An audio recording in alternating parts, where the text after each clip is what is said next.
Mr. Marazzo, will you swear on a religious document or do you wish to affirm? I'd like to affirm, please.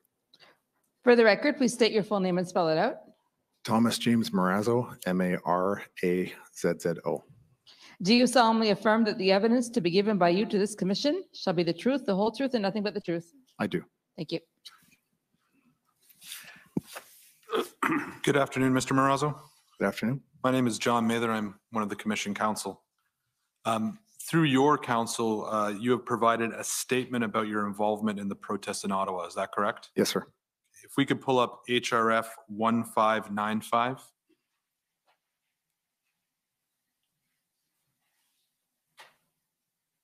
Is this the statement that you've provided? Yes, it is. Have you reviewed it before testifying? Yes, I did. Are there any changes you wish to make? No, sir. Okay. Do you adopt the contents of this statement as accurate? Yes. Can I ask you just a few questions about your background? I understand from the statement, which we can actually take down, Mr. Clerk, is that you were born and raised in Ontario. Where did you grow up? Niagara Falls and St. Catharines, Ontario. And where do you live now? Just outside of Napanee. And I understand that you're a father of 2 children, is that right? Yes, sir. And you served in the armed forces for 25 years, achieving the rank of captain, is that correct? Yes. And then after leaving the armed forces, you earned an MBA? No, I had the NBA when I was currently serving. And then when I retired from the military in 2015, I went back to school and did a Bachelor of Technology and Software Development. And where did you earn that bachelor? Seneca. Okay.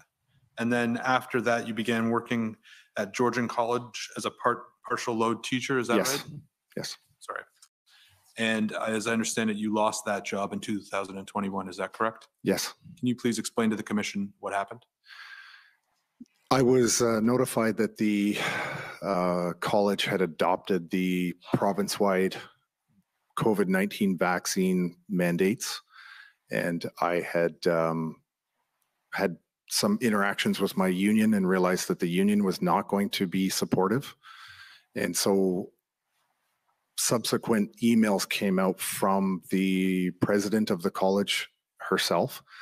And my response to that was to send an email to the president of the college, as well as deans, the VP of HR, and as many other faculty as I could put on this email. I sent it internally to the college, not publicly, looking to express my concern and question.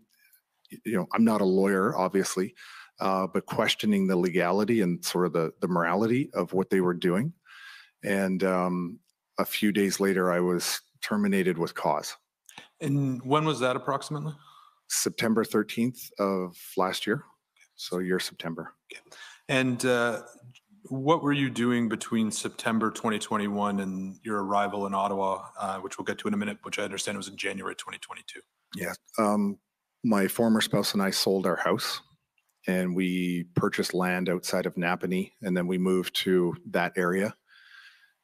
And the plan really this year was to build a house. I cashed an RSP to live off of while I was, trying to build the house, and really just focus on that, focus on my family. The level of tension in this country was extreme, to say the least. And I really wanted to focus on putting my family in a better situation, which meant actually going off grid if that was even possible. Because as an unvaccinated person, there was a lot of rhetoric about actually being able to participate in society. And so we chose to sell the house. We purchased land. We were going to build a house. And we ended up in an apartment together, the 3 of us with my daughter, in just outside of Kingston. And we were there working on plans for the house. And prior to participating in the protests in Ottawa, had you been politically active? No, I was not. And I understand it, but please correct me if I'm wrong, that you've never been a trucker? No, sir. And you say in your statement that you arrived in Ottawa on January 30th, which I believe was the first Sunday. Does that sound right? Yes. Okay. And what brought you to Ottawa? Through a mutual friend of mine in James Botter and his wife Sandy, I was contacted on the phone that Sunday morning, and I was asked if I would take a phone call with James and Sandy just to discuss some logistical, organizational ideas around the convoy. I had been tracking the convoy as it was coming across Canada, and I was absolutely a supporter of it. I really loved what this whole entire Freedom Convoy was about. So in that discussion, which lasted approximately 15 minutes, James had asked me if I would come to Ottawa and support the convoy in any way that I could in terms of getting organized, doing logistical stuff. And within 3 hours of that phone call, I was actually at the Ark Hotel. Who was the mutual friend? Her name is Jane Moffat, I believe. I had only ever met her once in person. And that I actually have, I think I've spoken to her one time since the convoy. When you first spoke with Mr. Bowder, what did you know about him? Nothing. What did you learn about him when you spoke with him, sorry? I learned that there was a great need to get organized. And from him personally, the details, I never got any details about him personally or his wife, Sandy.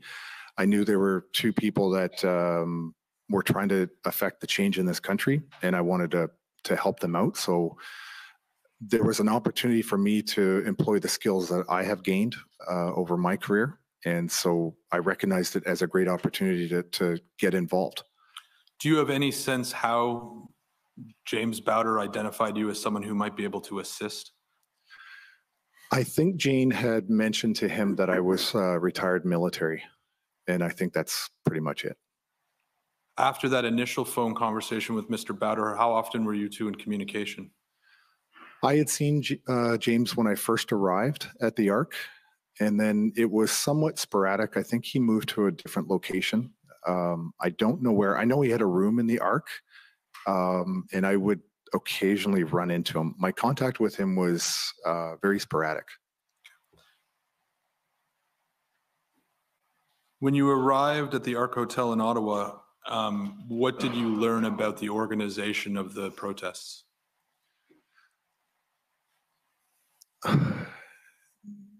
Really, when I walked into the Ark, I was brought into a boardroom, and there were several truckers and two OPS police officers, Sergeant Fong Lee, Sergeant Lou Carvello. And the meeting had already begun, and I was asked to turn my cell phone off or remove it from the room and give the police my name, which I did. And then I just quietly sat there. James actually brought me into the room and introduced me, and I believe he oversold my career. I know there was people in the room that actually thought I was a retired general, which is clearly not the case. And so I sat there quietly and I just listened. And it was a very telling meeting. I got the feeling that after 2 days of the convoy being there, this was the very first collective meeting that they had actually had in a room. I could be wrong about that, but I didn't get the sense that this group of people had ever come together with the Ottawa Police or any representative of the government of any kind. And we've heard the name Fong Lee. Was it your understanding that those him and the other officer were members of the PLT? They were. And who were the other truckers in the room? The details of that are a little sketchy. They weren't all truckers. Dana Metcalf was somebody I sat beside. Joe Bourgault was in the room. Ryan Olson, his son-in-law. There was Bridget Belton, I believe, was in the room. Some of the other names, I didn't know who they were when I first walked into the room, so I can't really account for who everybody was in the room. I'll return to who you were dealing with in a minute. Could you just perhaps provide some more context or an explanation about how it was the case that you received a phone? Like what drove you to go to Ottawa after receiving a phone call from a man that you'd never met before, who you didn't know anything about, that would have you leave, your wife and your kids to go to Ottawa? What drove you to do that? To be perfectly honest, I think it was a case of fear. I had over the time of COVID, noticed things that I never before believed that I would see in Canada related to the way the police and bylaw and the government were going after Canadians. And for the first time in my life, I was, actually afraid of police. And I have several friends that are police officers. And I had a phone call with Randy Hillier one day, and Randy didn't know who I was. This was, I sent an email to him and Roman Baber and other people, and months later, his office had returned the call. And Randy doesn't even recall the conversation. And I said, I spent 25 years of my life in the military, and for the first time, I'm actually afraid in my own country. And he said, never be afraid. Like, you can't be afraid of the police or the government. They're here to serve us. And I think for me, that kind of flipped a switch where I was like, I went from thinking I'm afraid to get arrested or beaten by the police or getting an $880 fine to, you know what, now I want the fine. I'm done. I'm not going to hide from these people anymore. And so that started to mentally transition the way I thought. And then we came to a point where I thought, well, at some point, the lawyers are going to step in and intervene and start protecting the public. And they didn't, except for a few. Then when the vaccine came out, I thought, well, the medical community is going to stand up and put a stop to this because of informed consent. And they didn't, except for a few. And it was the truckers that gave me an opportunity to actually get into, fighting for my kids' rights. Okay. The phone call you mentioned with Mr. Hillier, was that in the context of the Ottawa protests, or did that happen before? No, it was months before, when I still was employed and still lived in, I don't know if I was employed. I think it was, I still lived in my old house prior to selling it and moving to the Napanee area.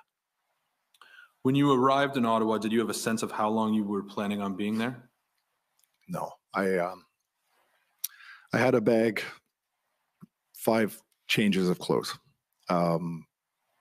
I believed that at the time I would go there, get organized, start to just kind of develop a daily sustainment plan and a routine, and then I would look for somebody who was able to basically take over from me. And then I would move on if I wasn't required anymore. So when you arrive and you've spoken to Mr. Bowder on the phone, he brings you into this room where there's protesters and some police. What happens next? How do you integrate yourself into the organization? That particular meeting actually got quite animated, very loud. I remember Bridget being quite upset with Sergeant Lee, where she had made a comment of basically to the effect of, what, are you going to shoot us in the streets? Like, that's where the level had gone, and it started to calm down. Eventually, the 2 police officers departed from the meeting, and we all just kind of sat around and regrouped. I think people went for breaks. And then people left the room. I remember Bridget and I being in the room, and right around that time, I think somebody brought in the map. And so I had learned there was a list of places that the OPS had requested that we not go near, like roads that we stay off of. And I said, okay, great. We've got the map. Let's start marking the map. And for me, what was really important, because I had spent, my son has a very severe heart condition. And I spent Christmas this year in the hospital with my son. And so, I'm very aware of keeping the emergency lanes open. It is an important issue for me. So the first thing we did was start identifying hospitals. We identified the police station, fire departments, vulnerable infrastructure, and then started to plan out the routes to those in an effort really to make sure that those lanes were always accessible. So that's really where we started. And then I needed to get a handle on where all the vehicles were located. And that was a monumental task, because at the time, trucks were coming to the city, trucks were leaving the city. There was a huge just change in our overall size of the convoy overall. So really that first day was about just getting a handle on where everybody was and the size in scope of the convoy. I take it that this involved you meeting a lot of people you had never met before. Yes, everybody. Did anyone ask you who you were and what you were doing there? James had introduced me initially into that meeting, so everyone just realized there was an Army guy in the room. And so my sense was right away that nobody was in charge particularly. There were strong personalities, people with strong opinions, but for some reason, and I don't know why, I think it was just the fact that I was an Army guy that people assumed that I was going to be able to get organized. And to be perfectly honest, it's nothing unusual for an Army officer to be able to do what I did. But it was just trying to get organized. When you say in charge and get organized, do you mean get organized? Are you talking about logistics? Logistics. My focus was really just on logistics in a sustainment plan, not any other. I wasn't thinking in a tactical sense. I was thinking just purely in sustainment to make sure that people could get food, fuel, money if they needed it for whatever purpose. That was really what my thinking was at the time. So emergency lanes, yes. Fuel, food, money, anything else that you would consider as part of being responsible for logistics? There was a big task, which was really, really difficult, was just to find the numbers and the composition of all the different types of trucks and where everybody was scattered. And then I learned that we had trucks out on the Parkway, we had vehicles out on 88, Arnprior, locations I never actually made it to. But it was just trying to get a good situational awareness, or SA, of what was happening on the ground. When you arrived on the 30th, and I guess probably moving into the 31st, did you come to understand that there had already been people in Ottawa who were working on food, logistics, and money? I did not know that until, I believe, late that first evening.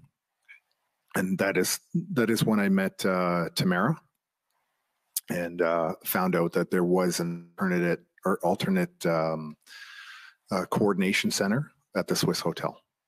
Okay, can you what did you learn about the alternate coordination center at the Swiss Hotel? Just that it had existed, and that in those conversations, it was agreed that my scope of what I was interested or involved in was now going to be really cut in half. And I was quite happy about that, because I didn't want to get into this situation where I had to think about security, public speaking, and the stage and all that stuff that I had learned about. I didn't have to worry about doing first aid. That was going to be handled by the other group.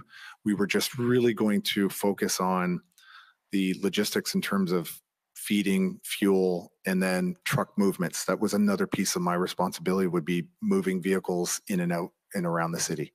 Was it the case that no one was organizing feeding and fuel before your arrival? No, and that's the surprising thing, because that was happening. I mean, that just does happen. I mean, the number of supplies and fuel that was coming into the city, it actually did make what I was trying to do a lot more easy, because that was just organically happening anyway. I mean, when people are hungry, they go searching for food. I'm going to do this in a bit of a two-part question. Sure. And bear with me if it presents a problem. But can you explain to me what was happening in terms of where food and fuel was coming from before your arrival, and then what changed after your arrival, or what you did to change anything? To be honest, I don't know where they were getting their supplies en route to Ontario or to Ottawa, but I had seen a lot of social media videos and seen people on the overpasses, at truck stops. So I know that all along the way they were collecting food and donations, everything that I had seen on social media. And so when they arrived in Ottawa, it was the intention of the public to continue to come to the city of Ottawa and give more supplies, as much as they could possibly give. Did you learn anything about the Adopt a Trucker campaign that was being spearheaded by Chris Guerra? I learned about it a few days later. I didn't really know much about it. My interactions with Chris were very little. It wasn't inside. It wasn't something inside of my area of influence that I was concerned about. It was something that was kind of going on in the background, so I didn't interact with it. How was fuel supplied to the truckers that were in the downtown core? There were, I think, different sources coming in. Sorry, I can't remember the name of the type of vehicle. It's a fuel truck. It's probably written. I'm not a trucker, so some of the lingo I wasn't fully conversant on. I know that they were getting a lot of fuel, but it wasn't until after it was forbidden to bring in more fuel with bigger trucks and stuff to refuel them. People started to bring in the jerry cans by hand. And was that something you assisted in organizing? No. That was, by that point, my role had kind of been modified. It had sort of transitioned a little bit later on, about a week after or so. I just knew they were getting in fuel. The truckers were taking care of their own fuel, and there was no shortage of the fuel up until the Ottawa Police forbid them from bringing in trucks of fuel. And then it was jerry cans, and that was not my idea. That was just people being very, very industrious. Did you do anything to coordinate fuel into the downtown Ottawa at any point? I did not have to. No. One of the things you said you did was get a sense of the number and composition of the types of truck. First question, how did you go about doing that? I literally had to go and send people out and count trucks in the streets. And do you recall what was the result of that calculation? Well, there was different areas. So I remember speaking to one person who, after it took 4 days just to get that magic number of 322.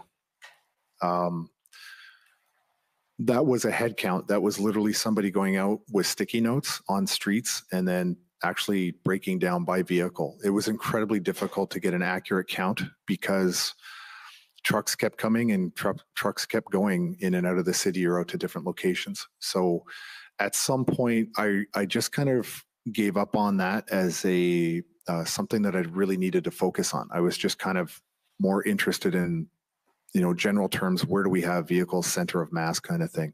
Not, I didn't need the details of where they were. But at some point in time, it was determined there was roughly 322 trucks? That was our count. And I knew, honestly, that count, I guess I shouldn't say honestly when I've sworn an oath, but I didn't have a lot of confidence in the number just because the influx and outflux of vehicles. So even when I got that number, it wasn't overly valuable to me. At any point, did you feel that you had a handle on the number of trucks that were in the city and then were coming and going, or is that something that always changed? It always changed. And again, it lost value in knowing that specific number. The point of interest for me was that we had more trucks concentrated on Wellington. With respect to clearing emergency lanes, the commission has heard evidence, including from Mr. Barber and Mr. Wilson, that the emergency lanes let me back up. The protesters weren't able to keep the lanes clear on Rideau, Sussex, and at Kent. Does that sound correct? Sometimes, yes, that's true. Was there any other locations or intersections where the emergency lanes were not left open, to your knowledge? My understanding was when that did happen, and it happened occasionally. For example, Sergeant Lee had been, let's say, vigorously contacting me to clear out one of the intersections. And he kept asking me, if I've gone down there and checked it. So I didn't send a runner. I went down for myself to see it for myself. And what I discovered was there was heavy equipment owned by the city, concrete barriers, and 5 Ottawa police officers standing in the intersection. It wasn't being blocked by any of our people at all. So there was a give and take where we were sent, or I was sent, or other people that I was with were sent to go look at an intersection only to find out it wasn't even us. And I had two members that I was working with that routinely, when we were asked by OPS to go and check on a safety lane or an intersection or something that was blocking safety, our two people would go down and physically speak to the drivers and get them to open up those lanes. And so it's my understanding that those efforts were generally successful except on Kent Street. Is that correct? I can't say the street. Is that Kent is right near the Rideau? Or sorry, I'm fuzzy on some of the streets. Okay, so the evidence has been there's been two locations. One's Rideau, Sussex, which we'll talk about in a moment. Mm-hmm. To your knowledge, was there another location that was where the emergency lanes were not open? No, the only sticking point was Rideau. And even on Rideau, I spoke to one of the drivers personally, and I said, you need to make sure you keep a safety lane. And he said, they have twice moved out of the way. They sit in their trucks and they listen for ambulances or they listen for sirens. And if they hear it, they move the truck out of the way, because 3 times they had listened to the Ottawa police who said, can you please move the vehicle? And they would move the vehicle and the Ottawa police would move their cars in that spot and they would trick the drivers. So the drivers at Rideau said, we're not falling for it again. We'll sit in our truck. We will listen for sirens. And when we hear it, we will move. And he assured me that in 2 occasions, they did exactly that. Do you know who you were speaking with who gave you that information? I don't know his name. I know where he was parked. He was parked. I know where he was parked. I don't know his name. I know he had a paper bag full of letters from children. I understand from your statement and from some of the evidence that you had several interactions with the people who were at either Rideau and Sussex. Is that correct? Yes, sir. What did you come to learn about who was in that intersection? There was a Polish-Canadian contingent. There was French Canadians. And I know there was Anglophones on that corner. There was many different groups of people on that corner. Yeah. The commission has heard many adjectives to describe the group, but I'll put to you the suggestion that they've been described as difficult or standoffish. Would you agree with that? I know there was a reputation prior to me going there and speaking to some of them. And I didn't get the sense that they were difficult. I got the sense that they were there for their own reasons, which were separate from the overall convoy itself, the most of the people that I was interacting with. But I got the feeling they were there for their families, for their communities. I know one driver I spoke to said that he didn't have anything to go back to until these mandates were lifted. And they were quite determined. I didn't find them to be difficult. There was a little bit of a language barrier with one of the French-speaking men that I spoke to, but I didn't find it difficult. I just found it a different style of motivation.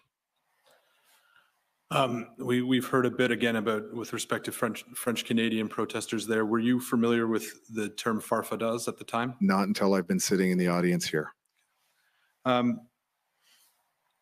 Would you say there was anything different in the makeup of the group at Rideau Sussex than at any other locations?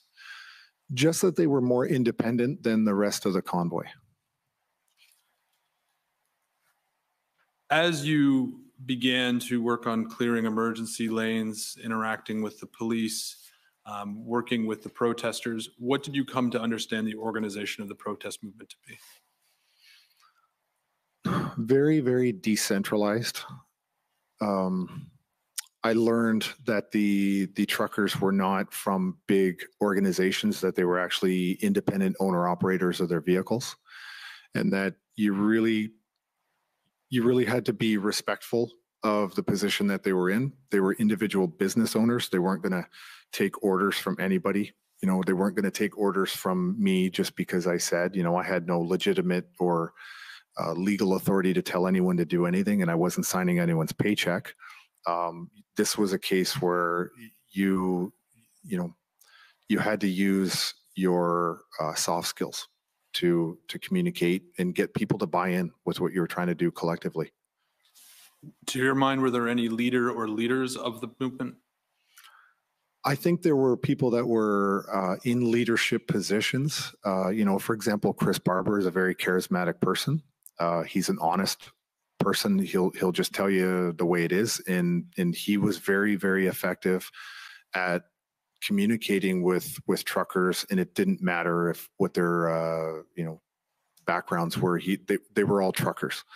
And so Chris was very influential speaking with truckers. Tamara was very influential. Bridget was influential in her own way. And many of the other people that were there working out of the ARC had developed networks, and they were always trying to broaden the network to communicate the things that we were all trying to do. And that was a lot of stuff was like, we've got speeches on Saturday trying to communicate that to the public and really work the social media angles, because we were getting vilified badly in such a grotesque way by the legacy media, that we made a conscious effort at one point to go into the trucks with cameras and get truckers to tell their stories on social media. So they were the leaders were out there developing that kind of messaging to get out to all the supporters across Canada that had given us $20 million to be there. Did you ever interact with Pat King while you were in Ottawa? I did. Okay. And can you tell us what your interactions were and what your impression of him was?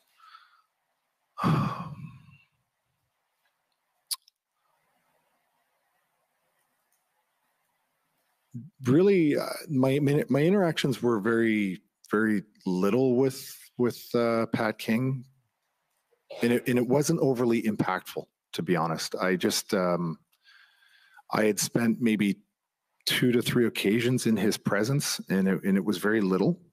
I know that at one point there were some slow rolls, and I had requested that one of the other members go with Pat, because I know Pat was leading that convoy. And I made sure that the person I sent kept him well behaved. Are you talking about the slow rolls at the airport? Yes, sir. Yeah. And why did you think you needed to send someone to keep Pat King well behaved? Because I only knew Pat through reputation in 1 or 2 interactions with him, and I didn't want there to be any confusion as to what they were there to do. It was to really just do a slow roll and to guarantee that in no way did we stop at the airport, because we were well aware that there was an orange helicopter route for the hospital. And we wanted to make sure that we had no impact on any air ambulance ability to get in and out of that airport. We had no intention of slowing down or disrupting the airport. And I wanted to make sure that we had somebody that was going to guarantee that we weren't there to close down or lock down the airport or disrupt the air ambulance. We just wanted to basically send a message that, we can still move around the city. So I take it, so one of your concerns was potentially that Mr. King might try to shut down the airport or blockade the airport? It was just on my part, to be honest, and some of the others that we discussed, it was just a precaution, just to make sure we also believe that if we told him not to do something like that, he would listen. I don't. So you take a precaution when you're concerned that something might happen. So is that what you were concerned would happen? Yes. Okay. And was your concern based on Mr. King's reputation, as you indicated? Yes, just solely on his reputation. That was it. And what was Mr. King's reputation? A little bit of a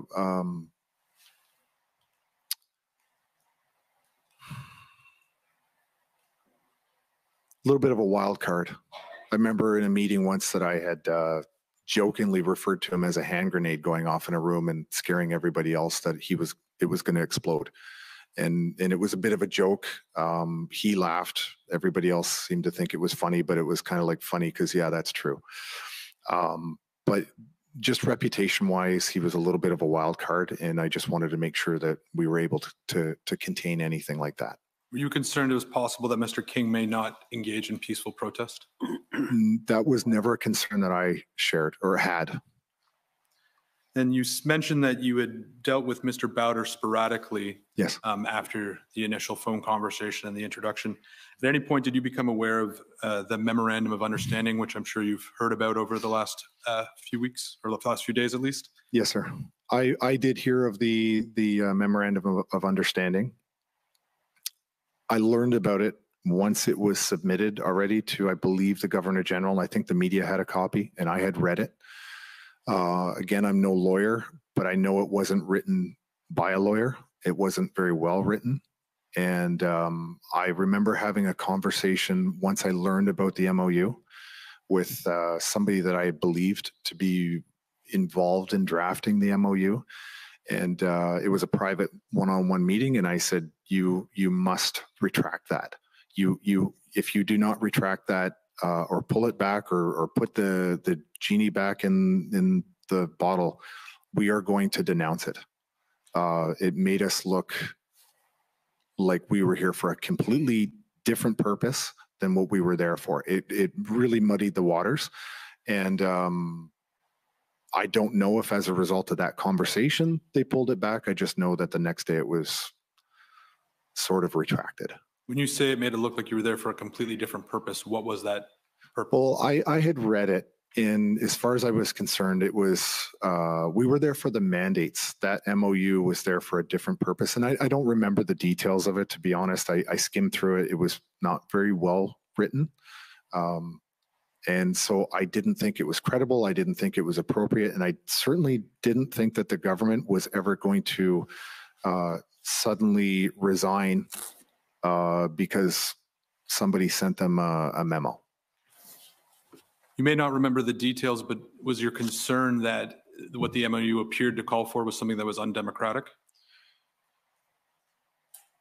What I believed when I read it was that they thought that it was a legal process, that they believed it was a mechanism of government that they were trying to initiate, even though I'm no constitutional scholar by any means, but I could tell that it was not going to go anywhere. You said you had a conversation with someone where you said this must be denounced. Who was that conversation with? I believe his name is Martin Broadman. And it's the Commission's understanding that Mr. Broadman was someone who was associated with Mr. Bowder. Is that correct? Yes, sir. And did he seem receptive to your message? I think he was upset. The meeting didn't end on a bad note. It wasn't like he was upset about it. He'd been working on this, I believe, since the year before the convoy had even arrived. This was something that they were working on. They thought they were doing something that was legitimately recognized by the legal system. And he was upset that he wasn't getting support. But I believe at the end of that meeting, he said, okay, we'll pull it back. You've been referred to in media and some of the documents we've received as the spokesperson for the protesters. Did you identify yourself to anyone as the spokesman? No, sir. Sorry, spokesperson? No. Did you see yourself as a spokesperson?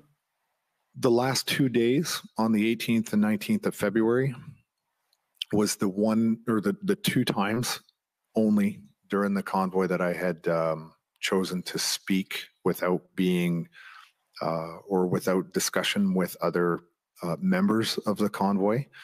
And that was because I felt that given the previous media stuff that I had done, alternative media or live streams, that I would be recognized by the public as somebody associated with maybe some of the other people like Tamara and Chris and Bridget, because everybody else was either out of the city or were already incarcerated. So there was nobody left that I believe the public would recognize as a credible person to deliver those two final days worth on the 18th and 19th. And that's the only time. Other than that, I was always asked to speak on the live streams.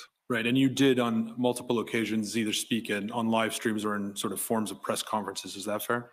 Yes. And it's our understanding, but again, correct me if I'm wrong, that the first one was on February 7th. Does that sound correct? 7th or 8th, yes.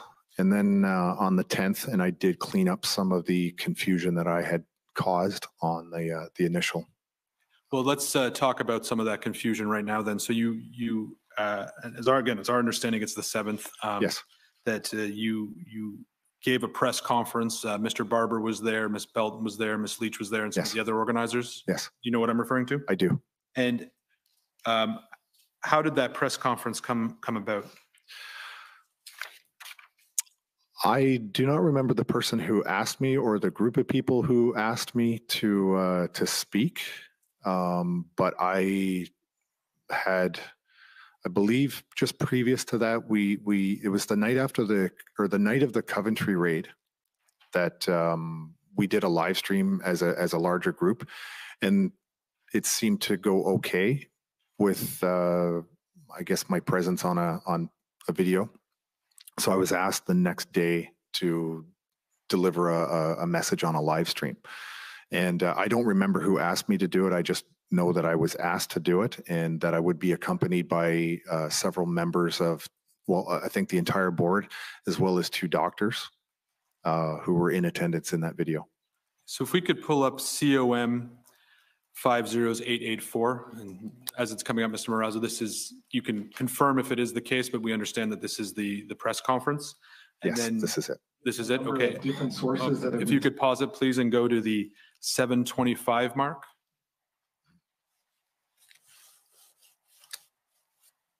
And then play from 7:25 to about 8:21. Home until the job is done. Okay, I am not calling for violence. I'm not expecting you to get into your vehicle, drive here, and create problems, create crimes. Okay, that's not what we're saying. Strength in numbers. We got sent here to send a message. The message isn't getting through. He's not getting it. And I apologize if I'm bashing the guy, but honestly, from my assessment, he's got a 22 caliber mind in a 357 world. Okay, let's get at a table, for God's sakes. Enough hiding.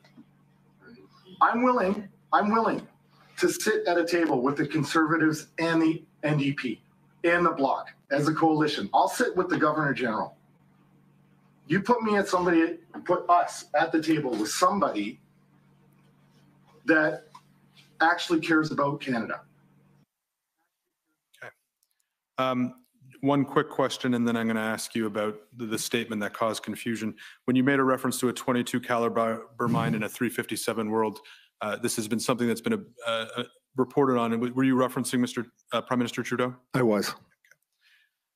In the video, you say, "I'm willing to sit at a table." Can I just continue to answer, because I've been vilified in the media for that one? Yeah, I didn't mean to cut you off. Yeah. Please go ahead. It's a joke. I literally meant to comment on the man's intelligence. It was a joke. Sorry. Understood. Sorry. Yeah. You can take the video down. Thank you. Then you said, "I'm willing to sit at a table with the Conservatives and the NDP and the Bloc as a coalition. I'll sit with the Governor General. Put us at the table with somebody that actually cares about Canada." Yes. What did you mean when you said that?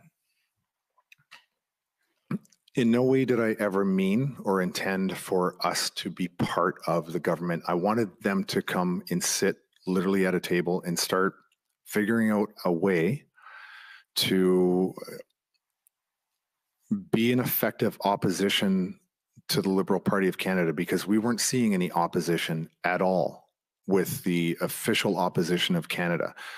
You know, if the Conservative Party had been effective as being an opposition, we may not be in this room today.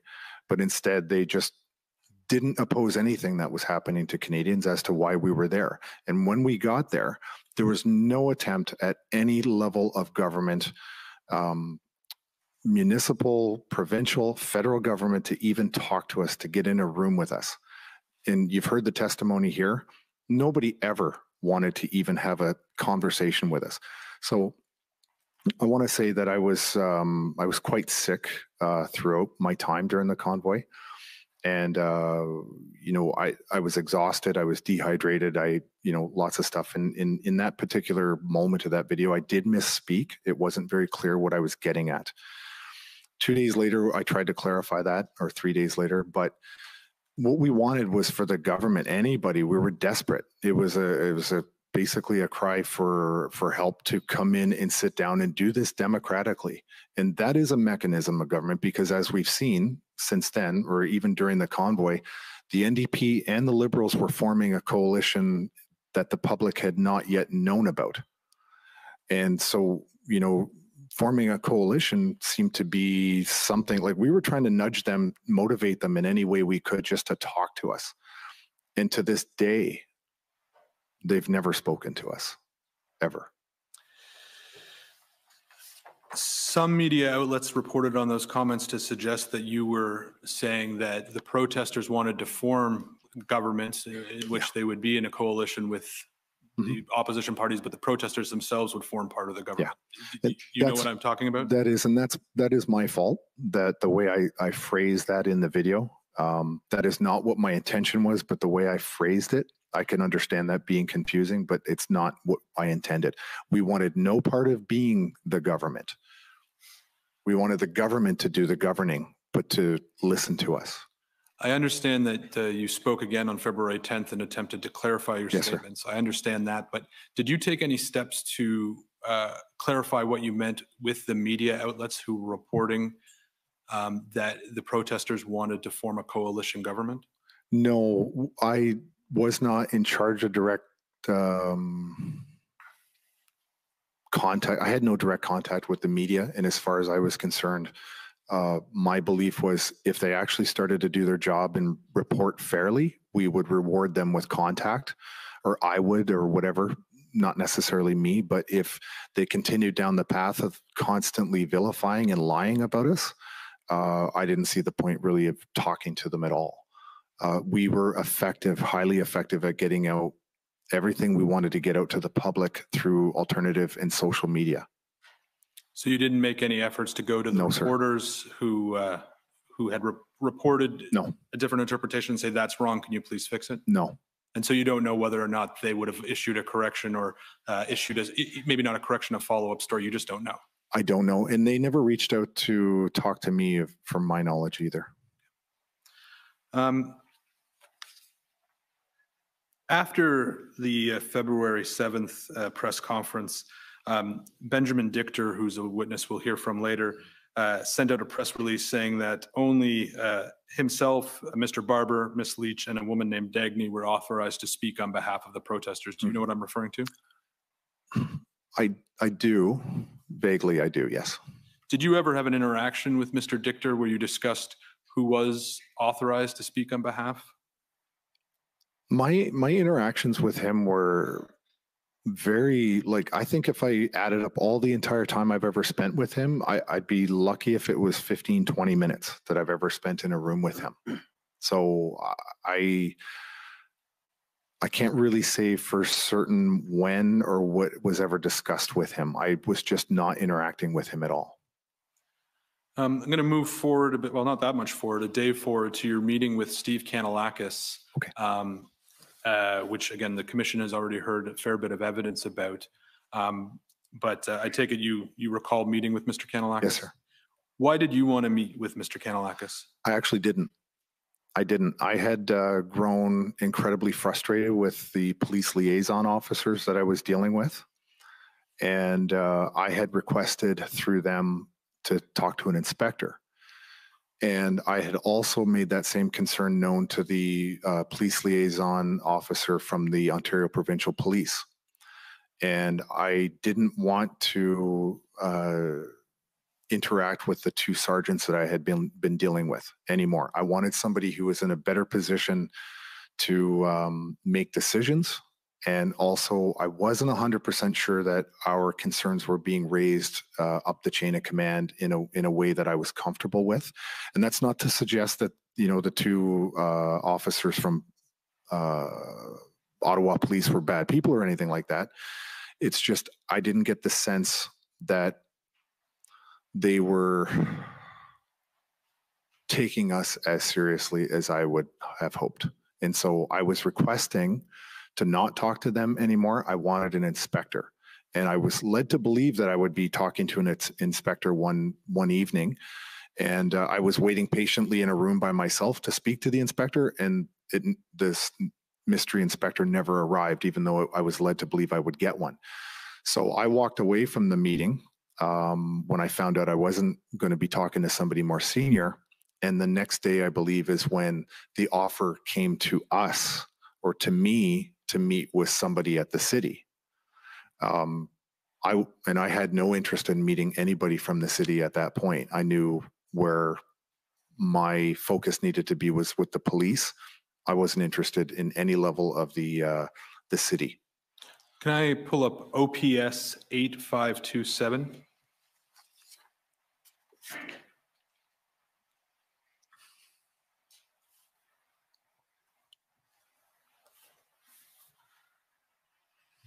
If we go to page 3, so Mr. Marazzo, you're not involved in this email chain, so but this is an email chain within the Ottawa Police Service, and if we can scroll up just a little bit higher so we can see, this is an email from John Ferguson to Mark Patterson and Robert Drummond. Do you see that? Yes. Did you ever interact with Mr. Ferguson? No. Okay. Not to my knowledge. Okay, and if we can scroll down. So we say here is one of our teams has already been out to Rideau, Sussex to speak with the representatives of that group. And it goes on and it says, in regards to the main convoy, our PLT members are currently walking red zones with one of the main organizers, Tom Marazzo, who's responsible for 322 trucks. Do you see that there? Yes, sir. Okay, and then if we could scroll up a bit further. So this is another, this is now an email from Mr. I forget his rank, so I'm going to call him Mr. Patterson. And it says, PLT members continued their conversations with Mr. Marazzo this evening. He has requested a meeting with an elected official or city manager level member. Do you see that? Yes. Do you recall, now that you've seen this, ever being the one who requested the meeting? From my recollection, I never had any interest in meeting with any of the elected officials in the city. I was perfectly satisfied to deal directly with the police. I wanted an inspector. I didn't really feel that, I certainly had no interest in meeting with the mayor. Steve K was, when I finally met with him, I realized that maybe that was an error, that it was good to meet with Steve. But I certainly never requested, to my knowledge, to speak with any of the municipal level elected officials. You can take that down. So we saw in the press conference, you were talking, and in your answer about the press conference, you were talking about the importance of engaging with government and speaking with government. I appreciate you changed your mind after you met with Steve K, but why wouldn't you want to meet with a city official? Because really, at the time, I believe that was, if I'm understanding the timeline correctly, this is the next day after the raid at Coventry. I believe the Coventry raid was the 6th. That was the 7th.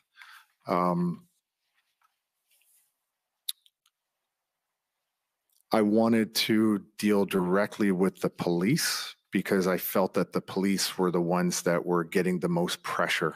And I thought that I would be able to have a conversation with the police and try to work with them, build a rapport, because I wasn't getting anywhere that I felt with the 2 police liaison sergeants I was dealing with. I felt that if we could develop a better rapport with the police, then things would change. Second to that is the police services board meeting that we had seen. The rhetoric from Diane Dean was just incredible. And I don't know if that meeting was before or after the 7th. We just knew that we needed to deal with the police.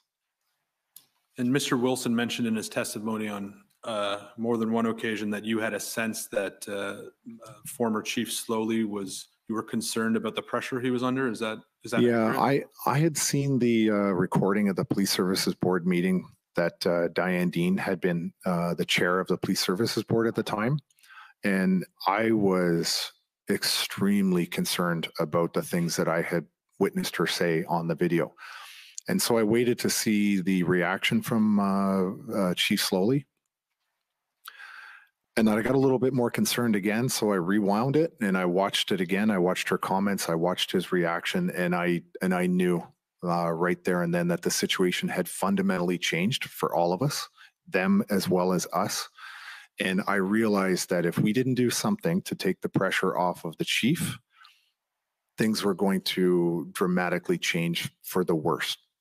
And so that's when we started to completely reshift our focus to taking the pressure off the chief, thereby taking the pressure off of the individual police officers and hopefully ourselves. And again, we heard Mr. Wilson this morning. He described that after the meeting with Mr. Kanalakis, there was an initial effort to move the trucks from Rideau, Sussex to Wellington. And as I understand it, that effort was unsuccessful because the police ultimately didn't move the barricades that would be necessary to do that. Did Mr. Wilson have that correct? He did, but I think I heard we actually had. We were, to use a football analogy, we were on the 1 yard line with all the trucks on that corner, and Eva and I had spent hours on that corner. Eva was talking with the Polish truckers. I was talking with the English-speaking French truckers. We spent hours there, and we finally got because Sergeant Lee was there, and despite his best efforts, sometimes he can be a little bit hostile. And I had asked the truckers to basically, as a group, come to an agreement themselves, and then also elect 2 people to go and deal directly with Sergeant Lee, because I was actually concerned that if he went into the center of those 80 truckers, he would do something that would put his own safety at risk. So instead of him going to them, I said, you elect 2 people, come out, and then we'll talk. And then Sergeant Lee got that phone call. He walked away and he came back, and the look on his face said everything. I knew that he had just had the carpet pulled out from under his legs, and he said, there's no deal. And so I was very concerned. I knew I couldn't go back to the truckers and say, hey, we spent all day convincing you to do this, and now the police have reneged on it. I knew that there would be no further chance of ever getting them to even be open to the idea of moving had I gone back and delivered that message to them. So it was, we were there. We were there that night to move them. And I just basically went back and I said, listen, guys, it's a safety issue. We're not going to move at night because it's too dangerous for the safety of people with decreased visibility. That's all I could come up with at the time to satisfy everybody. And then Mr. Wilson talked about another attempt that was made on February the 10th, and then there was that which was did not proceed. And I take it you agree with Mr. Wilson. Absolutely, yes. So then we come to the agreement with the mayor, and there was a meeting on February 13th at City Hall. Were you at that meeting? The one with Inspector Drummond, Kim Ayotte, and Steve Kay. That's our understanding of who. Yes, I was at that meeting. Okay. And I appreciate at that point in time, it's the case that you had indicated that you wouldn't be able to move trucks off Rideau, Sussex. Is that correct? No, I believe at that meeting we were just there to go over more of the details on how we could properly do that and then reposition or redistribute the trucks in different locations. That's what my recollection of the intent of that meeting was and the discussion. And I believe Kim Ayotte or Inspector Drummond were the ones that brought the map. And we were looking at the map from sort of trying to work out how to redistribute that based on the map that they had marked themselves. So Superintendent Drummond testified that at that meeting it was represented that there was 2 locations where the organizers did not believe they'd get buy-in. One was Rideau, Sussex, and one was with the Coventry group. Do you recall anyone at the meeting from the protester side indicating that? I believe that it was indicated that it would be more difficult given the events the previous 2 days or prior 2 days, that it would be more work, more challenging. But I also believe that there was a will on our part to go up, and we thought we could actually get it done. I want to talk briefly now about the final days that you were in Ottawa. After February 17th, and after the Emergencies Act was invoked, was it your understanding that protesters were allowed to enter into what's called the red zone? If they were on foot, And what was the basis of your understanding that they could enter if they were on foot? just based on some of the briefings from Keith Wilson and discussions with Eva, and but not with vehicles, clearly. And I don't believe they would have been successful trying to get in with a vehicle anyway.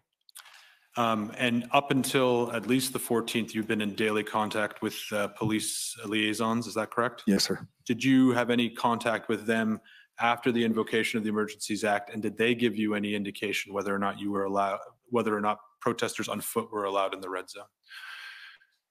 No, I don't think that my conversations with my regular police liaisons were like that. I did receive one phone call from an unknown OPP officer who said that he was the guy that they call for really difficult negotiations. I don't know who that person was. I just know he was OPP, and he had a lot of extensive experience with negotiating. And I knew from that phone call that the mass arrests were imminent. I didn't get a date or a time. I understood the vocabulary in the context of his comments. He didn't come out and tell me exactly when they would come in and start making mass arrests, but I knew that it was imminent. Do you know when that phone call was? It was right, I believe it was right after the Emergency Act was invoked. It might have been the 15th. I can't be certain of that detail, and I have no idea who that officer was. Were you aware of the TikTok video that's been discussed a couple of times in which Mr. Wilson explains that protesters are allowed to continue to protest peacefully? I hadn't seen that until I was here in the audience seeing that. What was your reaction to seeing it now?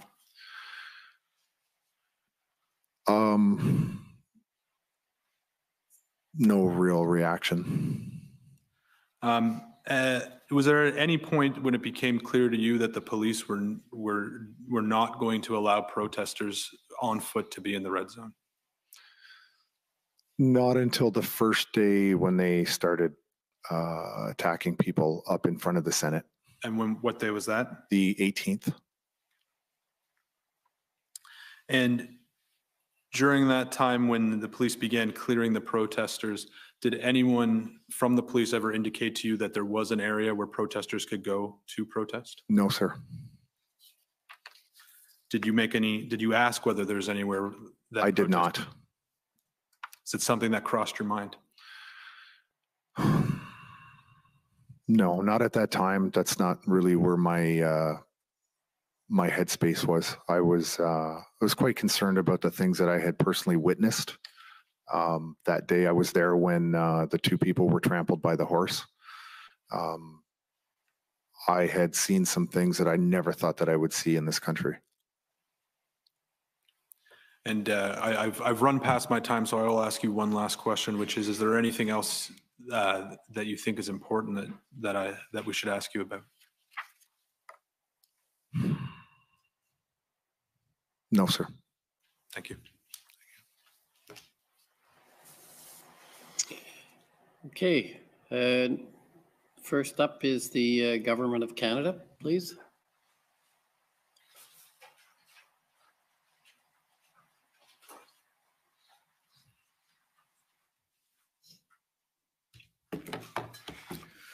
Good afternoon, Mr. Marazzo. Oh. I'll just have a few questions for you, but I'll start with where my friend started you with. And for the record, I'm Brendan Van Nienhuis, one of the lawyers for the Government of Canada. You described this call with an OPP officer that you weren't sure of exactly which officer it was, in which it was indicated to you that the police were going to enforce, right? Yes. And you saw earlier today the video on TikTok of Mr. Wilson advising people they could remain there on foot. Mm-hmm. Yes? Yes. And you yourself acknowledged that this was not, in fact, the case, right?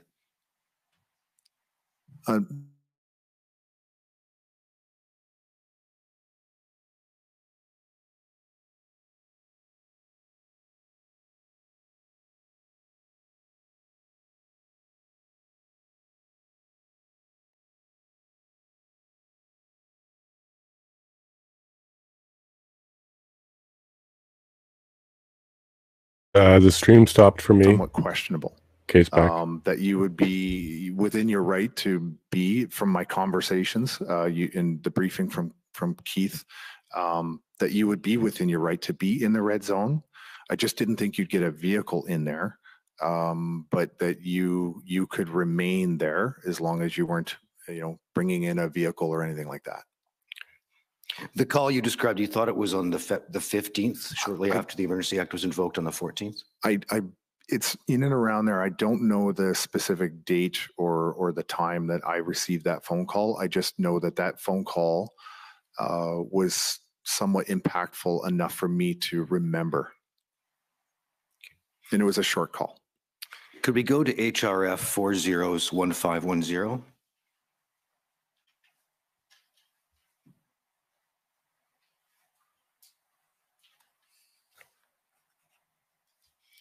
I'm showing you a copy of this email, which appears to be an email from Avid Chipiuk to, among others, myself and Mr. Wilson. Do you see that? Yes. And she is attaching a document that I don't think we have, but it's a document entitled The Right to Protest, right? Mm-hmm. Yes. And she indicates, and I guess this is relaying some advice received from Saya Hassan, barrister and solicitor. Do you see that? Yes. And she's indicating or passing along a note to you and Mr. Wilson that says, I've drafted something on the right to protest, but have taken a cautious approach because I don't know what the emergency orders are. But it's my understanding that they can limit the right to protest. And while that can be challenged in court, at the moment, people who do not comply may be arrested, right? Right.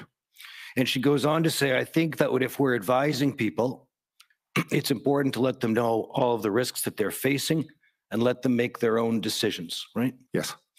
And that's sound advice that you would agree with? But I would also say that, combine that with the fact that Justice McLean had ruled that we were legally within our right to be there in Ottawa to have this protest. And then, you're seeing an email from a lawyer who is saying that it is, my understanding. So if it is not completely set in concrete for a lawyer, what chance do we have for having a definitive bit of legal advice that we can make a 100% absolute decision on what is going to happen to us if we remain? So you had an interpretation of Justice McLean's order, right? I had, just from what I was briefed on the result, and that I do remember reading the decision, and I'm not a lawyer, so when I'm reading it, it's from a very unsophisticated perspective. But I do remember reading the part where it said to the effect that we had a legal right to be there. All right. Well, you're not a lawyer, but Ms. Chipiuk is a lawyer, and Saya Hassan, you understand, is a lawyer as well? I see there on the email that this person is a lawyer. Okay. Did you take any steps to relate the risks that people are facing so that they could make their own decision with respect to the possibility that they would be arrested if they did not comply? I believe we handed out a French-English double-sided piece of paper that we printed to everybody. I think we printed out hundreds of copies, and it was from the pro bono legal team that we had, that if people were arrested, that was a description of what their rights would be, and also the phone number to call if that should happen to them. Okay. Now, sir, you're publishing, I understand you're publishing a book which you intend to release on February the 14th of next year, is that right? Yes. And you've selected that date because it's the same date on which the report of this commission must be tabled? No, it's the 1-year anniversary of the Emergency Act being invoked. Oh, I see.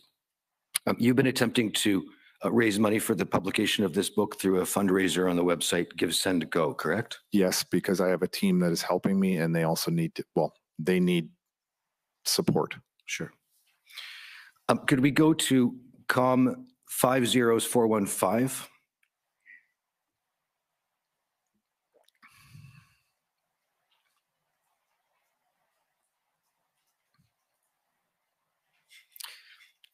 So this is an affidavit that you swore in support of an application by Canadian frontline nurses, right? Yes. Yes. And if we could just go down to the very bottom of the affidavit to find the jurat date. There we go. You swore this, it appears on March the 4th of this year. Yes. If we could go back up to paragraph 4.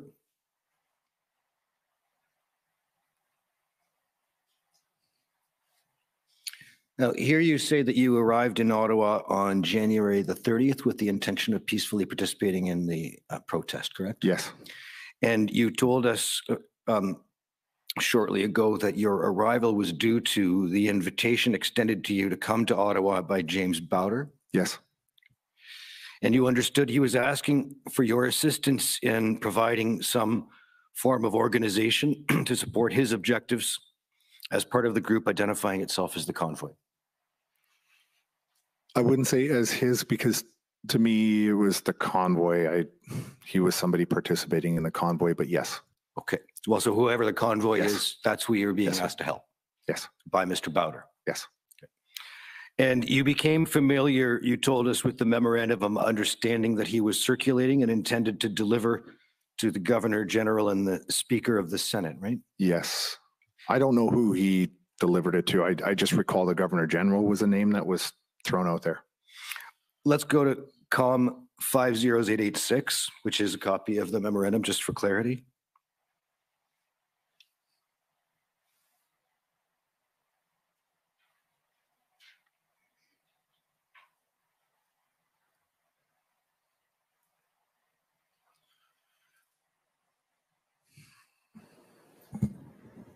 Council, COM 50886 appears to be some sort of social media post. Excuse me, it's 866. I misspoke.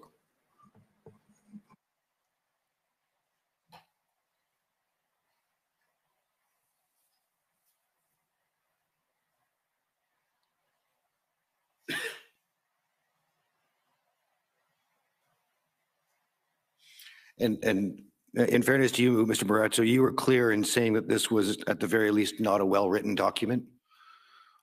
From what I remember reading it, I didn't believe it was a very well written document. I knew by looking at it, it wasn't written by a lawyer. And if you look at the second page of the document, looking at the top here of the page, there's a list of the parties in effect to this memorandum of understanding. Do you see what I mean there? The bold-faced lettering there? At the top, yes. So one group is the Concerned Canadian Citizens, Indigenous Community and Permanent Residents, represented by the Bowders and Mr. Broadman. Okay, yes. Yeah. And then the next party is the Senate, Yes. as represented by the Speaker. Yes. And then it's the Governor General. Yes. And if we go to page 2 in Article 3,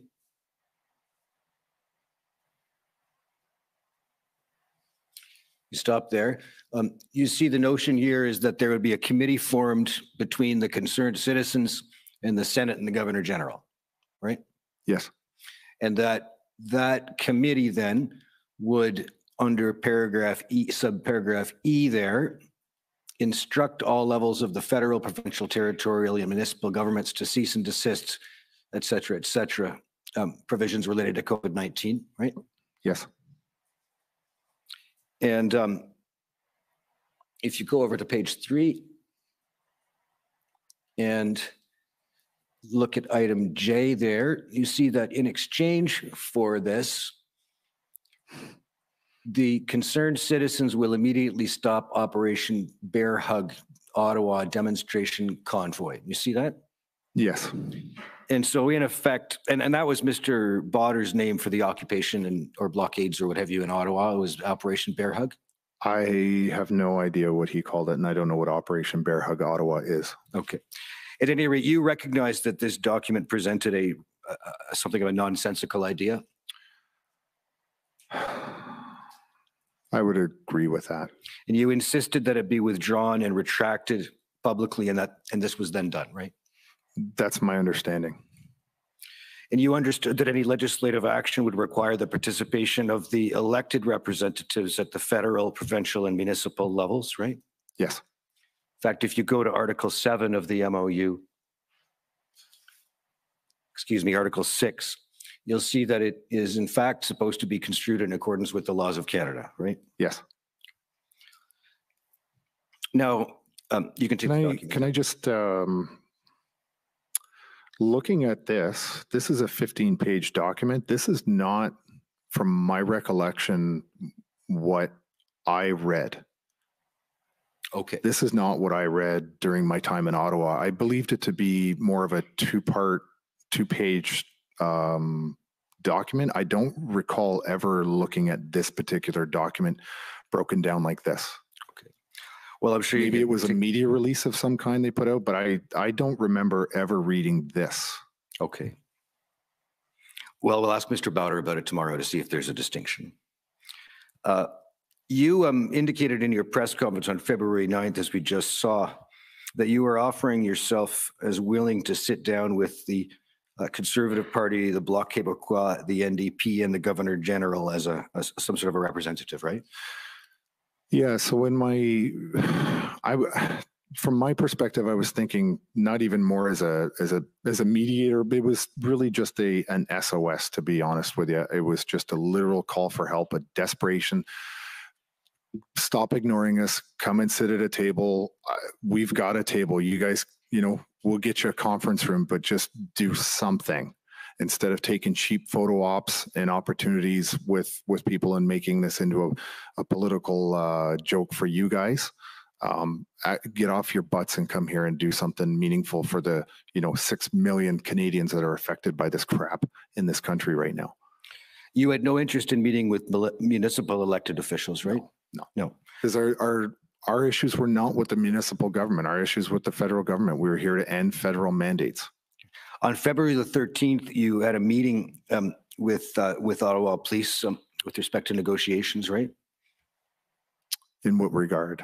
You had a meeting in the evening with Superintendent Drummond and others from the Ottawa Police? He was the only police officer in the room. Right. And you had commented that you'd wanted to have an inspector to deal with on behalf of Ottawa Police, right? Yes. You understand that a superintendent is a rank above an inspector? Yes. Can we go back to your affidavit, COM 50415? It'll be page 4.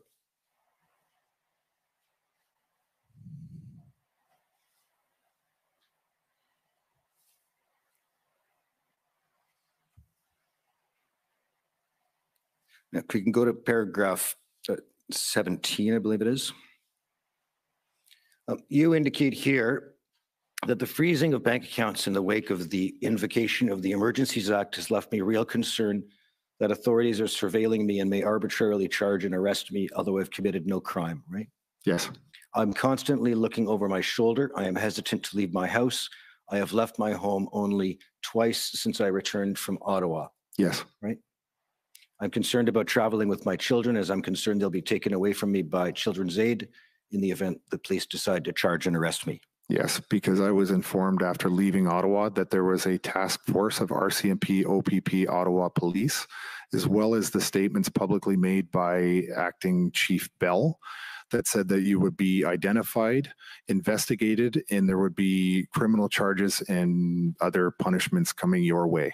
So that statement is true because from my perspective, I was one of the ones that was not charged during the time in Ottawa, but I was led to believe that I was under investigation, and I have since learned different versions of that. But it was my understanding that I was being investigated, as the 42 of us on the one of the lists were identified to me. You've obviously overcome this fear to be able to be with us today.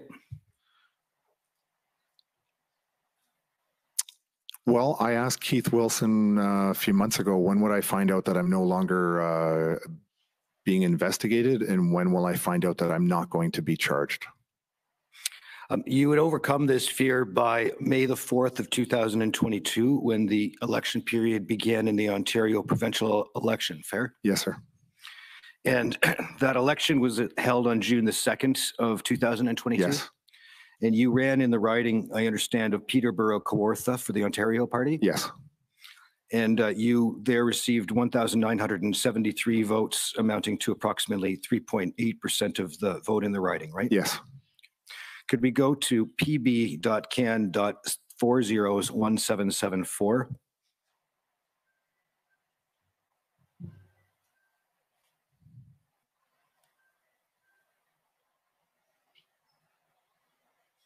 I just want to put up a brief excerpt of the video. It'll be just at the very beginning.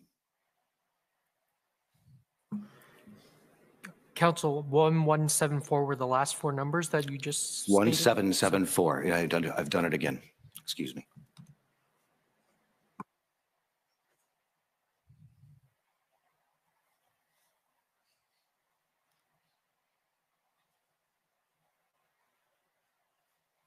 Ladies and gentlemen, please welcome Ontario Party candidate for Peterborough and Kawartha, a member of the Veterans for Freedom Steering Committee, Captain Retired Tom Marazzo.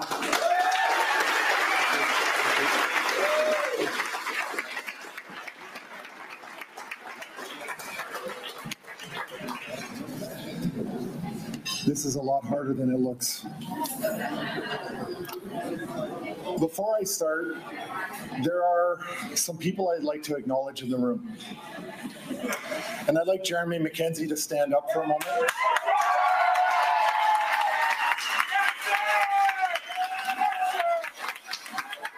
Stop it there. Sir, how do you know Mr. McKenzie? He does, he has a podcast, and he does a lot of political satire and comedy. He does some serious videos sometimes. He is the creator of a fictitious meme on the internet known as Diagolon, which I assume what you're going to ask me about. And the vice president of Diagolon being a time-traveling, cocaine-addicted goat.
I don't know if he was paying for the rooms or just had control of a block on behalf of somebody else. I don't really know because belong to some sort of an organization. And I don't know if it was the organization or Joe or somebody specifically who did it. I just know that I went to Ryan when I needed a room.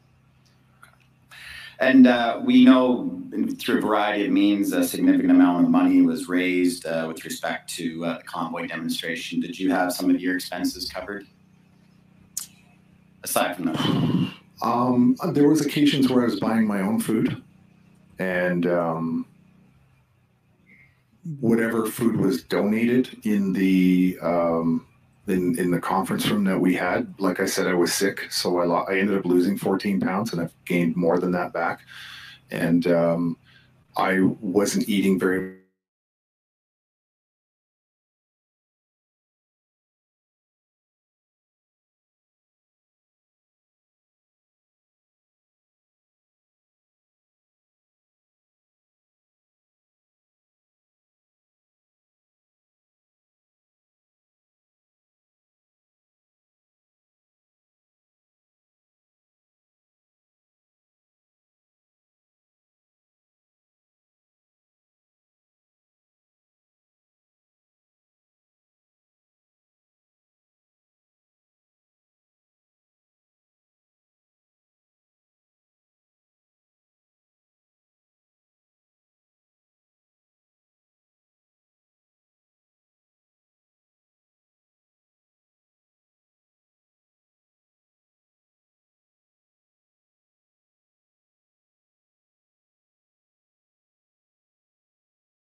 where, it was wide open. I moved my vehicle on right in front of the Arc Hotel on that street, no problems.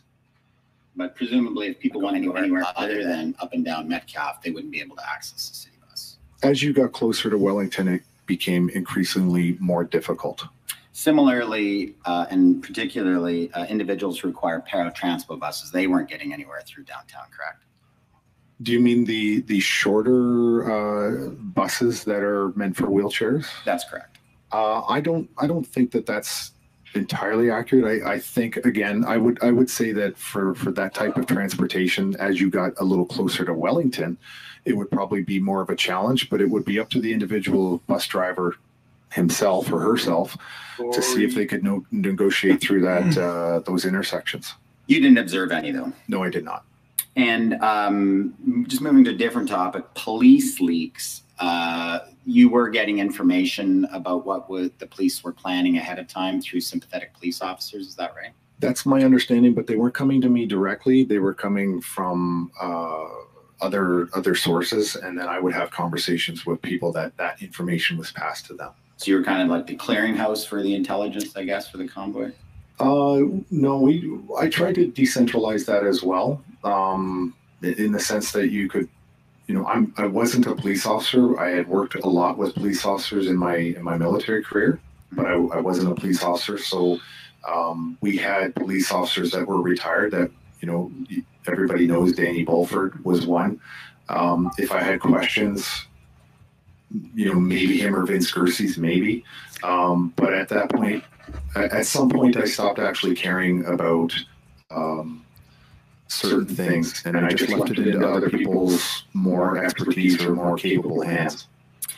Moving on to another topic, you testified about the slow roll, Pat King's slow roll around the airport, and that you cooperated to some extent assisting with that, correct? Just so much as I wanted to make sure that there would never be a complete blockage or a stoppage of operations for the airport. But you also told us there was some value to it as well. Yes. And it was sending a message to the city that the vehicles could move around and move to other areas of the city if necessary. Yes. And that discussion centered around what happened at Coventry when the police went in on the Sunday night and raided and stole the fuel and stole the food. And my conversations with the Ottawa police the next day was, if you want to provoke a reaction from this organic movement, from individual truckers, that's the best way to go about it. And if you want to keep it as civil as it has been, don't put us in a situation where there has to be a tit for tat kind of a situation. And I said, and by the way, we will never exceed the level of stupidity that you guys are doing to us. We might match it. We'll never exceed it. And by the way, your Coventry was your freebie. We're not going to do anything because of what you did at Coventry, because we don't see the value in it. We don't want to escalate this into something terrible. And so we just tried to always keep the temperature down, keep the tone down with them. But, they were incredibly provoking constantly. So the slow roll was a warning to the city that if the police did some kind of enforcement action, the truckers might retaliate in some way. I'm not comfortable with the word retaliate, but you could split hairs on that word, but it wasn't meant as a retaliation. It was meant really to send the signal that, we've got the ability to move around, and do we want to escalate to that level? No, what we're trying to say to you is that if we really, really want to escalate to the level you guys are ramping up, then we can play that game with you, but we don't want to play that game. So they'll do the slow roll just to let you know that it is possible. And just to be clear what we're talking about here, the game meaning the police enforcing the law. If the police attempt to enforce the law, the truckers, given their size and their numbers, will escalate towards the city of Ottawa and their residents, correct? That's what you mean? I didn't see it lawful to go in and steal people's fuel or their food. I didn't actually see it as a lawful act on behalf of the police. Now, I saw it as theft. With respect to Mr. King, Mr. King, you understood, people didn't want to deal with him because some of his comments online about bullets and so forth were distasteful. Is that right? Yeah, that was the sense I got, but I knew somebody had also told me those comments for 2 years prior to the convoy, and it was just a complete hit piece by somebody, whoever put that video out there, that it was just meant to discredit him and make us look bad. And it was a video. King was discrediting himself by saying the Prime Minister was going to catch a bullet? From the testimony I saw here in the room the other day, the context of that had something to do with something completely unrelated to this convoy. What about his online comments about race and the Anglo-Saxon race? Were those kinds of comments discrediting the movement? I know nothing of those comments. Or Mr. Barber, his online racist comments, was that discrediting the movement? I believe he owned up to that himself yesterday. Right. And then finally, Diagolon, you said that this was a joke and it was about creating a diagonal state of people who don't wear masks.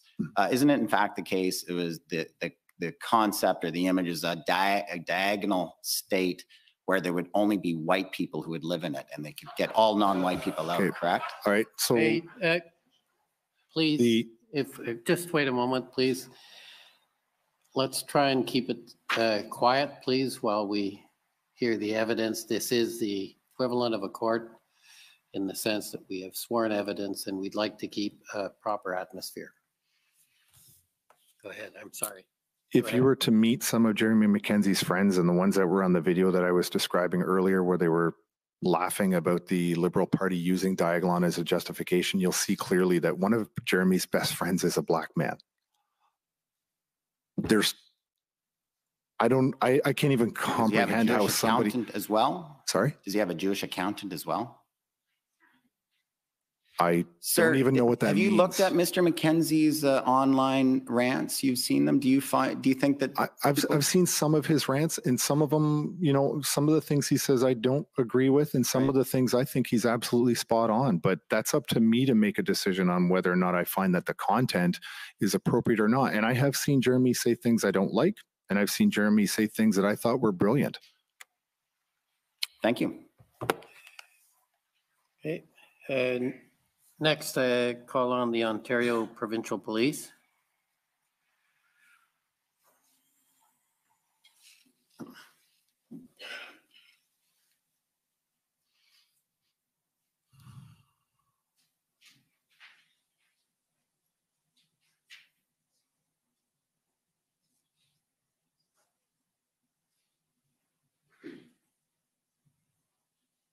Guys, for the delay, I have no questions. Okay. Next is counsel for former Chief Slowly. I'm sorry for interrupting, Mr. Commissioner, but you may have missed Ottawa Police on the list. Yes, I did. Well, we'll get back to you after. Okay, for former Chief Slowly. Commissioner, I believe my friends from the Ottawa Police Service have more time than have I, and it probably makes sense for them to go ahead if they're prepared to, if it's your pleasure. That's fine. I will concede to council's agreement. Okay, Ottawa Police Service. Good afternoon. My name is Jessica Barrow, and as you've now heard, I am counsel for the Ottawa Police Service. Yes. I just have a couple of questions, and I wonder if we can start with the document OPS 14504.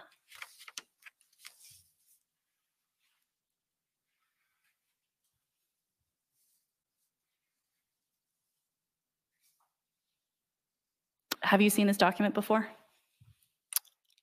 I'm not entirely sure. If you read through it, and obviously we can give you a minute, it's a document that we've heard was circulated to the protesters, and it's dated February 17th. It was circulated by the Ottawa Police Service. Okay. My recollection, I know there was a letter that was posted all over the city. I honestly never bothered to read it. I know there was something that was posted places, and And I know there was 2 different colored ones, but that's the extent of my knowledge of the documents. So you testified earlier that perhaps there was a lack of clarity around whether you could be in the red zone on foot at this point, but it was your understanding that you could not be there with a vehicle. Is that correct? Do I have that correct? Well, what I meant as in you weren't going to be able to bring in a large truck. I wasn't really thinking about it in terms of individual vehicles. I know my vehicle was there and I got 5 parking tickets in 24 hours and my car hadn't even moved. So I knew there was an issue with vehicles, but my mind at the time was focused on people that wanted to come to the city, came in on foot. Okay, well, let's take a look at this document then. If we could scroll to the top a little bit. It says, we want to inform you that you will face severe penalties under provincial and federal legislation if you do not cease further unlawful activity and remove your vehicle and your property immediately from all unlawful protest sites. And then if we scroll down a little, it says you may be arrested, your vehicle could be seized, a few other issues. Those delivering, if you can see at the bottom, those delivering fuel and other supplies can be charged. Persons traveling to the unlawful protest sites to participate or support the unlawful demonstration can be charged. So does that perhaps clarify the question of whether you could be there at this point in time on February 17th? Well, that's based on, a document that was posted around the city that was not actually served to me personally. So I didn't look at it. I can't really explain why I didn't look at it, but you're posting that, but I was getting different interpretation from the lawyers that were accompanying us. Right. So you're getting an interpretation from your lawyer, yes, but the Ottawa police from you are circulating information that you're choosing not to read that is telling you that if you continue to stay here, you may get arrested. Is that fair? But I vaguely even recall ever seeing it. Like I might have seen something posted in an elevator once. That's all I even remember noticing that there was something there. And but honestly, until the violence came to the protesters from the police, I didn't see this as something that I didn't see it as something that needed to be abided by, because it was a peaceful protest and I knew that Justice McLean had already ruled that we had a right to be there.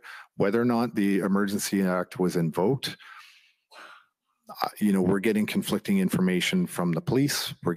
We have information that I trust a lot more from our legal team, because we were dealing with pro bono lawyers. There was 5 of them that did criminal law, and we had the 2 lawyers that were on the ground with us the entire time. So we were there to do a protest, and we took the judges' word. I personally took the judge's word, as well as Keith and Eva's word, that what we were doing was lawful. And so that's how I conducted myself according to that.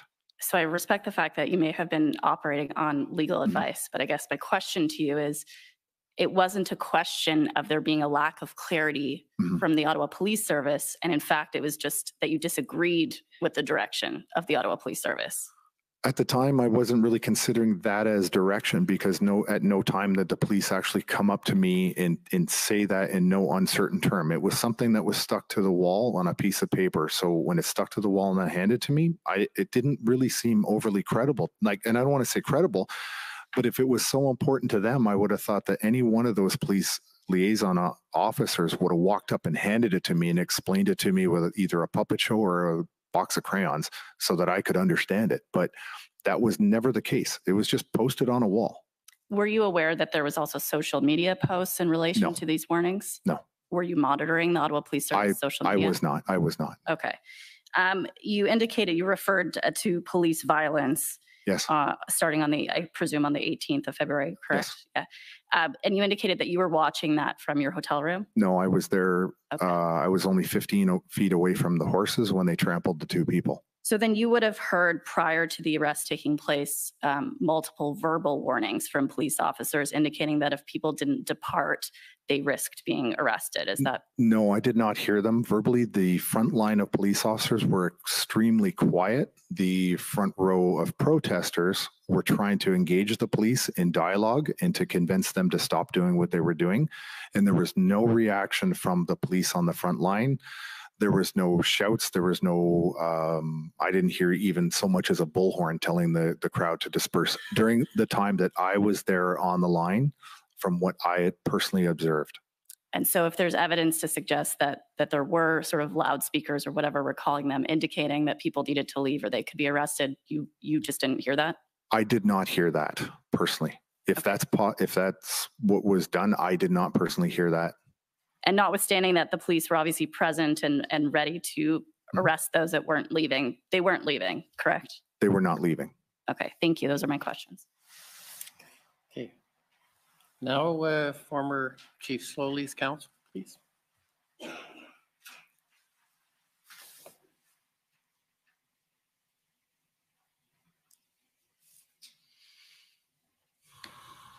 you, Commissioner. Mr. Marazzo, Tom Curry for former Chief Slowly. Just on the point that my friend Ms. Barrow was asking you about, can you just help us?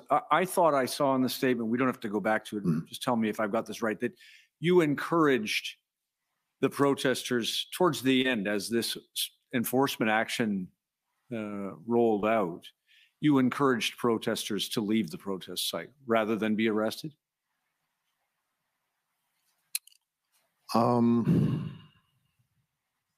I don't believe that to be the case. I never encouraged anyone to leave until the 19th.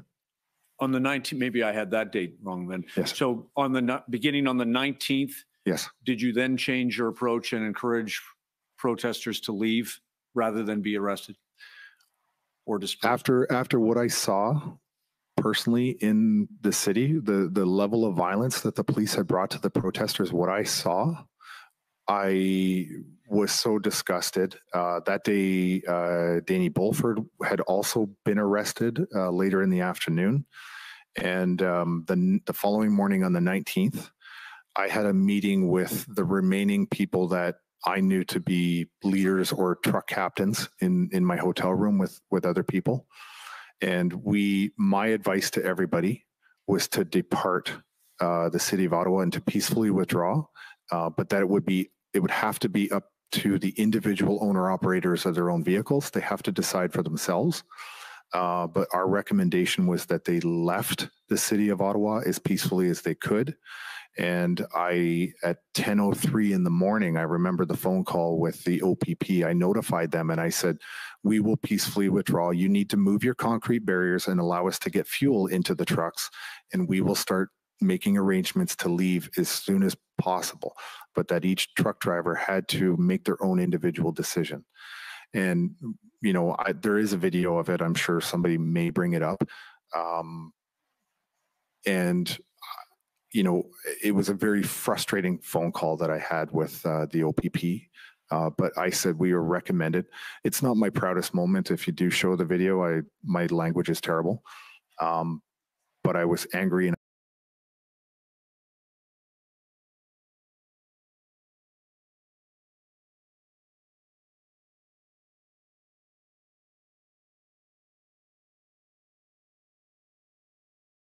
then do you know how many of the protesters took the advice that you gave and left voluntarily?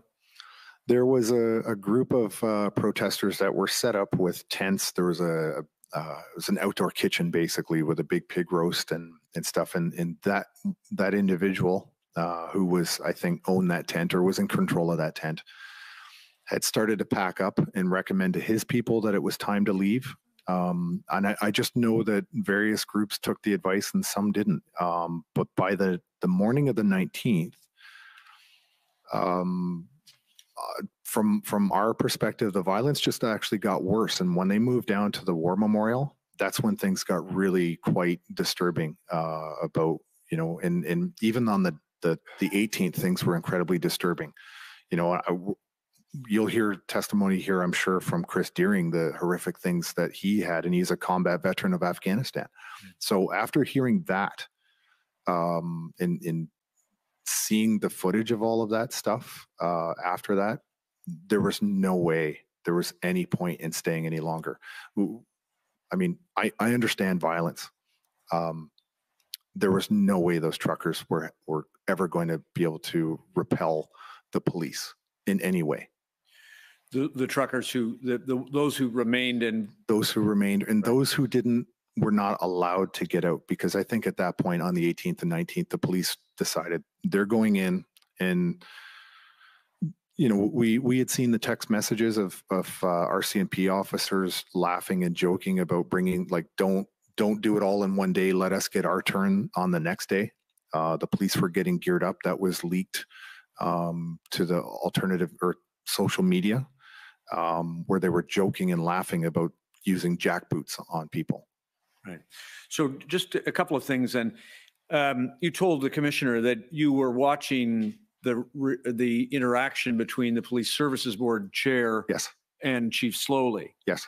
And did you form the conclusion that Chief Slowly's support from the Police Services Board had been badly affected, diminished? It was my understanding that it is against the law for a Police Services Board to direct police operations. And from my perspective, what I was watching was her covert or very, I don't know what the word is, but Diane Dean's deep desire to start directing police operations to Chief Slowly. And when I listened to his response, I had to listen to it twice to understand what really was going on in that meeting. It was very clear to me that he was getting pressure from every different direction. And especially because Diane Dean effectively was his boss, and she was putting an enormous amount of pressure on him. And combining that with all the other rhetoric from the mayor and the other politicians locally, it was my opinion that if we didn't do something to help him, to take the pressure off of him specifically, there would be a very negative reaction from the entire police service of Ottawa. And you were attempting also, as I understand it, to take pressure off from the residents. Yeah, and that was the strategy, was to take the pressure off the residents and thereby get less complaints to the police. And then if the politicians were getting less pressure, they would put less pressure on the chief. You were there from the 30th on. Do I have it right that you understood, particularly having regard to your background in our armed forces, that the Ottawa Police Service, as a police service of local jurisdiction, did not have sufficient resources to manage and disperse the protesters 30th, February 1st, whatever day you choose? Was that a fair conclusion that you drew? At that point, it was far too early to tell, because I knew that there was parliamentary police were here. I knew that there was Gatineau police were close by. I knew OPP was in the area, and I knew there was probably RCMP in the area. But it was my belief, because I knew that the liaison teams were interacting with us, at least, that we had an exceptionally good chance to work with the police. This is why we made a concerted effort to constantly work with the police, because we knew that, we had a measure of power in terms of the convoy itself, but they actually have the force, the physical force to change the situation. And so we thought if we could just keep the temperature down constantly and effectively with the police, there wouldn't be a need to bring in other police departments. Right. One last thing then, please. Could I ask to show the witness HRF 1379? This is a short little statement that I think you gave Mr. Lawton, who wrote a book, published a book about these events. Just want to make sure that I have you confirm it. This goes, I think, to your ability to manage some of the protesters. Other witnesses have told us about the nature of the independent thinking, independent operator. You experienced that too. Yes. Page 5, please. Just a little higher. Perhaps it starts on 4. And a little higher, please. And I'm sorry, a little lower. There it is. During the meeting, do you see that? During the meeting, Yes. Marazzo and Wilson said they would try to move trucks from residential areas downtown and clear the Rideau and Sussex intersection. Police agreed to move their concrete barriers temporarily so that trucks could get onto Wellington Street. The caveat, however, which Wilson and Marazzo knew all too well, was that no one could force the truckers to do anything they didn't want to do. That Yes. remained true throughout. Yes. Okay. Thank you. I don't have any other questions for you. Thank you, Commissioner. Okay, thank you. Next is the City of Ottawa. All of the areas upon which we had intended to question have been canvassed. Thank you, Commissioner. Okay. CCLA, please. Yes, thank you, Commissioner. Mr. Marazzo, my name is Eva Krajewska, and I'm counsel for the Canadian Civil Liberties Association. I want to ask you a few questions with respect to the emergencies orders. After the Federal Emergencies Act was invoked, were any of your personal or corporate bank accounts frozen? Yes, all of my bank accounts, my joint bank accounts with my former spouse, were all affected. My credit card that was on file with my son's pharmacy were suspended.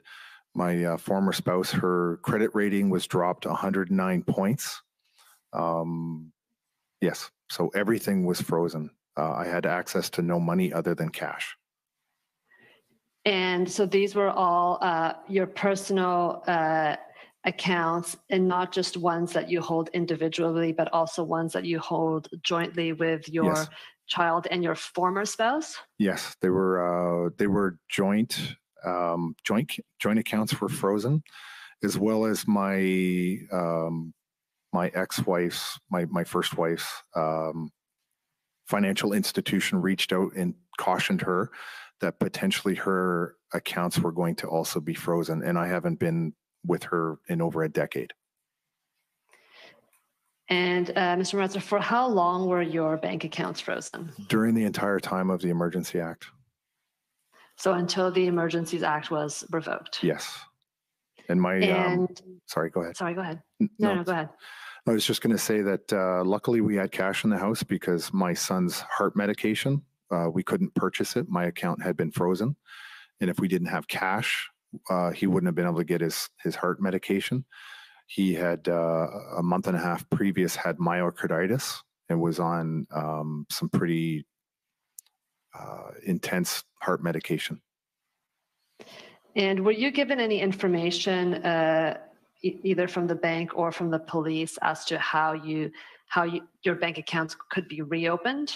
I was never notified that my bank accounts had been frozen, and I was never notified that they would be, and I was never notified that they were reinstated at no time. So did you just find out that they were frozen because you could no longer use your cards? Could no longer access any of our financial assets at all. And how did you find out that your bank accounts and assets were unfrozen? Was it just because you were able to use them again? We just continued it. Once we discovered it, we would check every couple hours to see if we had access to our own money. Were you able to access your online banking? Just to get in, you could log in, but there was a message on it that said access to your financial whatever was denied. Okay. Thank you very much, Mr. Marazzo. Thank you. Thank you. Thank you, Commissioner. Thank you. Next is Democracy Fund, JCCF.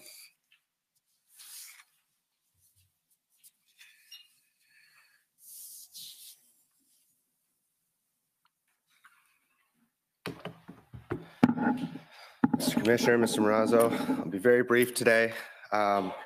You indicated at the beginning of your testimony, my name is Antoine Dailly, Council to Citizens for Freedom. You indicated near the beginning of your testimony today that you saw things you never thought you would see in Canada, and that those things may have formed part of your motivation for your participation in the convoy. Yes. Is that a reference to abuses of power? And what are some of those things that you saw that you never thought you would see? Well, the biggest thing for me, which was incredible, was that informed consent was being absolutely ignored. This is like prior. Are you talking about prior to the convoy, or just the things you saw that you never thought you would see, which motivated you to participate? You know, if you were to look at what the city of Toronto was doing, because I was living at the time close, I was just in the Barrie area, so I was looking at what the Toronto police were doing, what the premier was doing with all the lockdowns.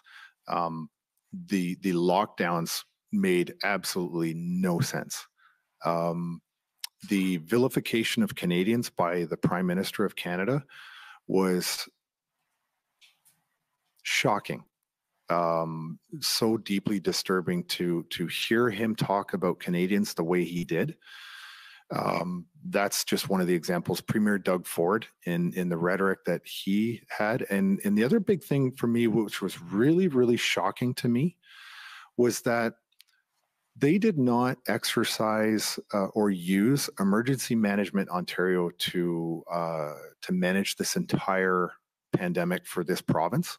It was mind-boggling to me, and I knew about them because I actually worked with the EMO representative who was a retired brigadier general when I was posted to the headquarters in Toronto. And so my expectation was to handle this pandemic, you would have used the very institution within each province that is meant to handle a pandemic. So I knew things were fundamentally upside down with the approach that the government was using. And you would see subsequent effects of those decisions, which were, you know, shut down a department store, stop selling kids' clothing and stuff like that. But you can go and get a case of beer. That's no problem, right? So there was a lot of stuff that were just so absurd. And cumulatively, after a while, that starts to build up this amount of anxiety and fear. And I know a lot of people that I was talking to, especially when I was campaigning, were recounting their time during all the lockdowns, and they felt the same fear that I did of the police, which was really unusual. I didn't want to go out in public because honestly, I thought that I was going to be, it would take nothing for the police to come for any infraction and start arresting people for the most bizarre things. I mean, we saw a year and a half ago, 2 Calgary police officers pointed a taser and threatened to arrest a young kid who was playing hockey out in Calgary. You know, and the next day, police on guard went public because there were law enforcement in this country that were just appalled by what was going on in this country, and they decided to, you know, start becoming public and defending what they thought was massive breaches of the charter, which they spend their whole careers defending the charter. And so when the police started to push back through organizations like Police on Guard or later on Mounties for Freedom, when the police started to push back, that was a sign that things had really, really gone off the rails for me. So cumulatively, there were just too many things to ignore in this society right now. But I think the worst thing for me was when the convoy was rolling through and I wasn't part of it, the statements coming from the Prime Minister of this country were terrifying, disgusting, just unbecoming of a prime minister of a country, you know, of people that actually voted him in to represent, and he was acting like he was a king, and it was appalling. And it's certainly not what I joined the Canadian military to defend. Nothing of the sort. So I just didn't know how we could possibly call ourselves a free country anymore if our prime minister was allowed to get away with the rhetoric he was getting away with. And nobody stood up until the truckers. All right. Well, thank you, and thank you for your service. Thank you. Okay, next is the convoy organizers. Good afternoon, Mr. Commissioner. Bathsheba Vandenberg for Freedom Corp and the protesters. We have no questions for Mr. Marazzo. Thank you. Thank you. Any re-examination? Yes, Commissioner, just one area. Mr. Marazzo, you were asked a few questions with respect to Mr. Jeremy McKenzie. Yes, sir. Did you know of Mr. McKenzie prior to coming to Ottawa? Just from what I saw on his social media short videos, that's all. Had you ever met him prior to coming to Ottawa? No. Were you aware that he was also a former Canadian Forces member? Yes, I was, which was one of the reasons why I followed him. Did you know that Mr. McKenzie was in Ottawa at certain times during the protests? I did. Did you ever interact with Mr. McKenzie in Ottawa? Not physically. I phoned him on 2 occasions, and I had a couple of text messages with him back and forth. Do you still have those text messages? I don't believe I do. I'm on a different phone, and they were just basically as a hi, it's Tom. I want to have a phone call with you. I've had 2 phone calls with him during the time that I was in Ottawa. And you described, I think, one of the phone calls. What was discussed on the other one? The first one was, I actually, now that I think about it, somebody that I knew had Jeremy's contact info, and they reached out and said, I just wanted to meet him. Because to be honest, at the time, I was just a fan of what he was doing on his podcasts. I knew there was a veteran in town. And I kind of wanted to get his thoughts. We had a conversation, reminisced about both being posted to CFP Petawawa. But then later on, the next phone call was when I saw the video of him laughing about the what was going on in Parliament regarding Diagolon. I just called him and I said, "Tell me everything there is to know about Diagolon, because we may get asked about it, and I'm just curious." Who gave you Mr. McKenzie's phone number? I honestly don't know. That is somebody that I probably met when I first got to Ottawa, and I did not know any single person. I never met even James Botter until I stepped into the conference or into the lobby of the ARC, and he brought me into the conference room. So I don't even know who gave me his phone number. How did you know the person might have Mr. McKenzie's phone number?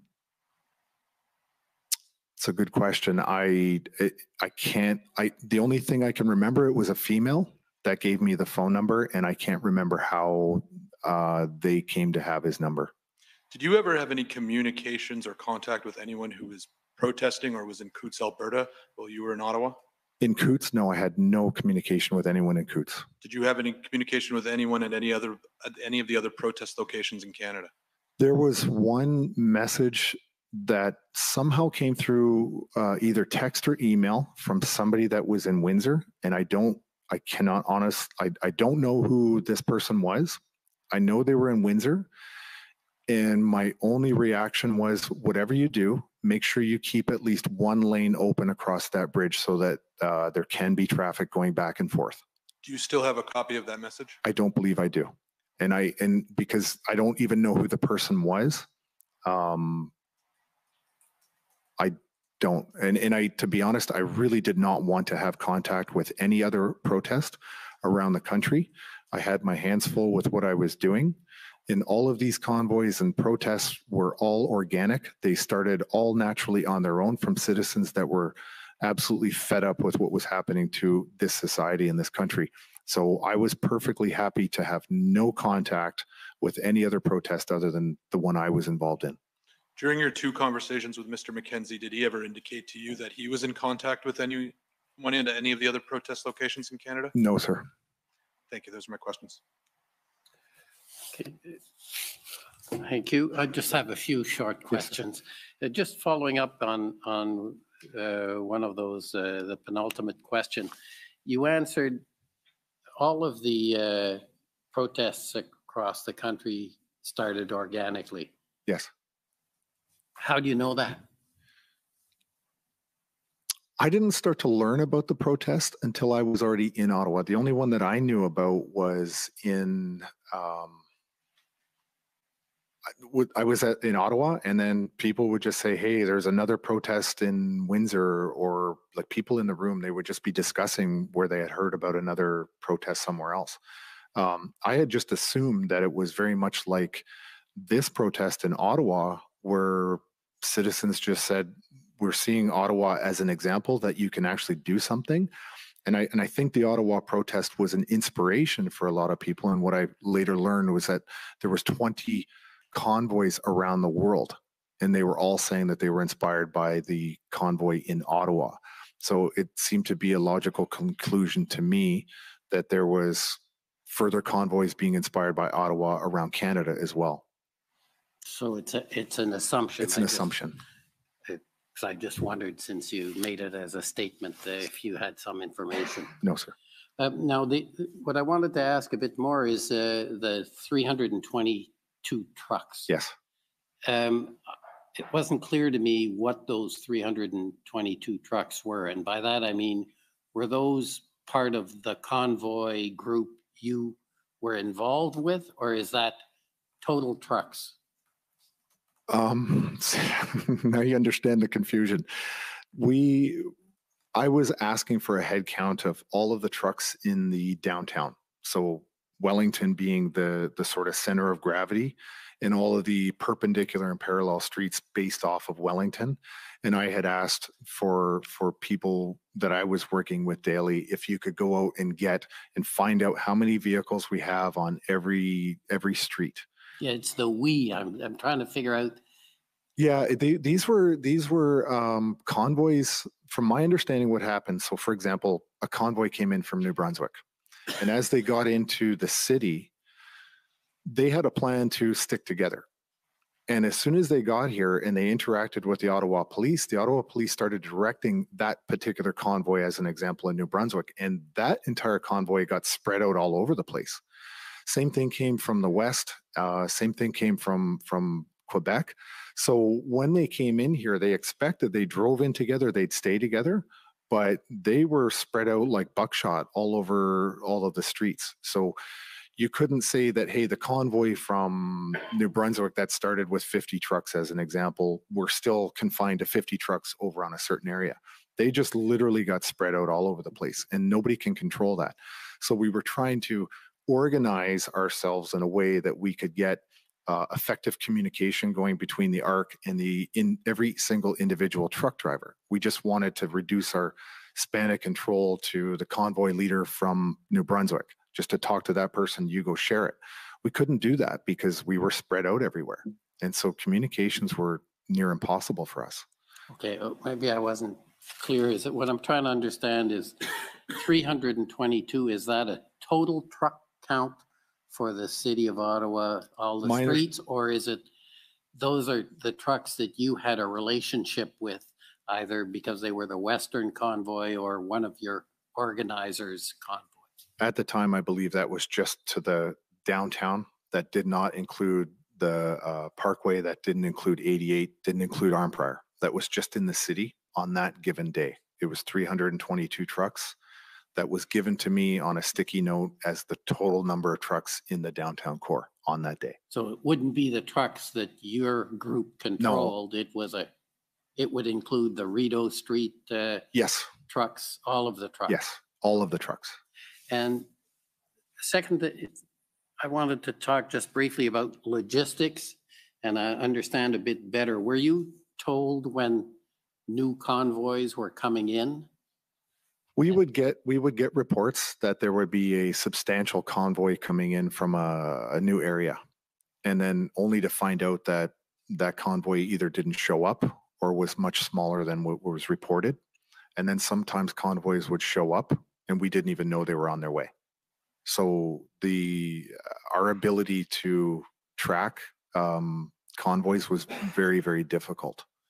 So there's really no clear answer as to that question, unfortunately.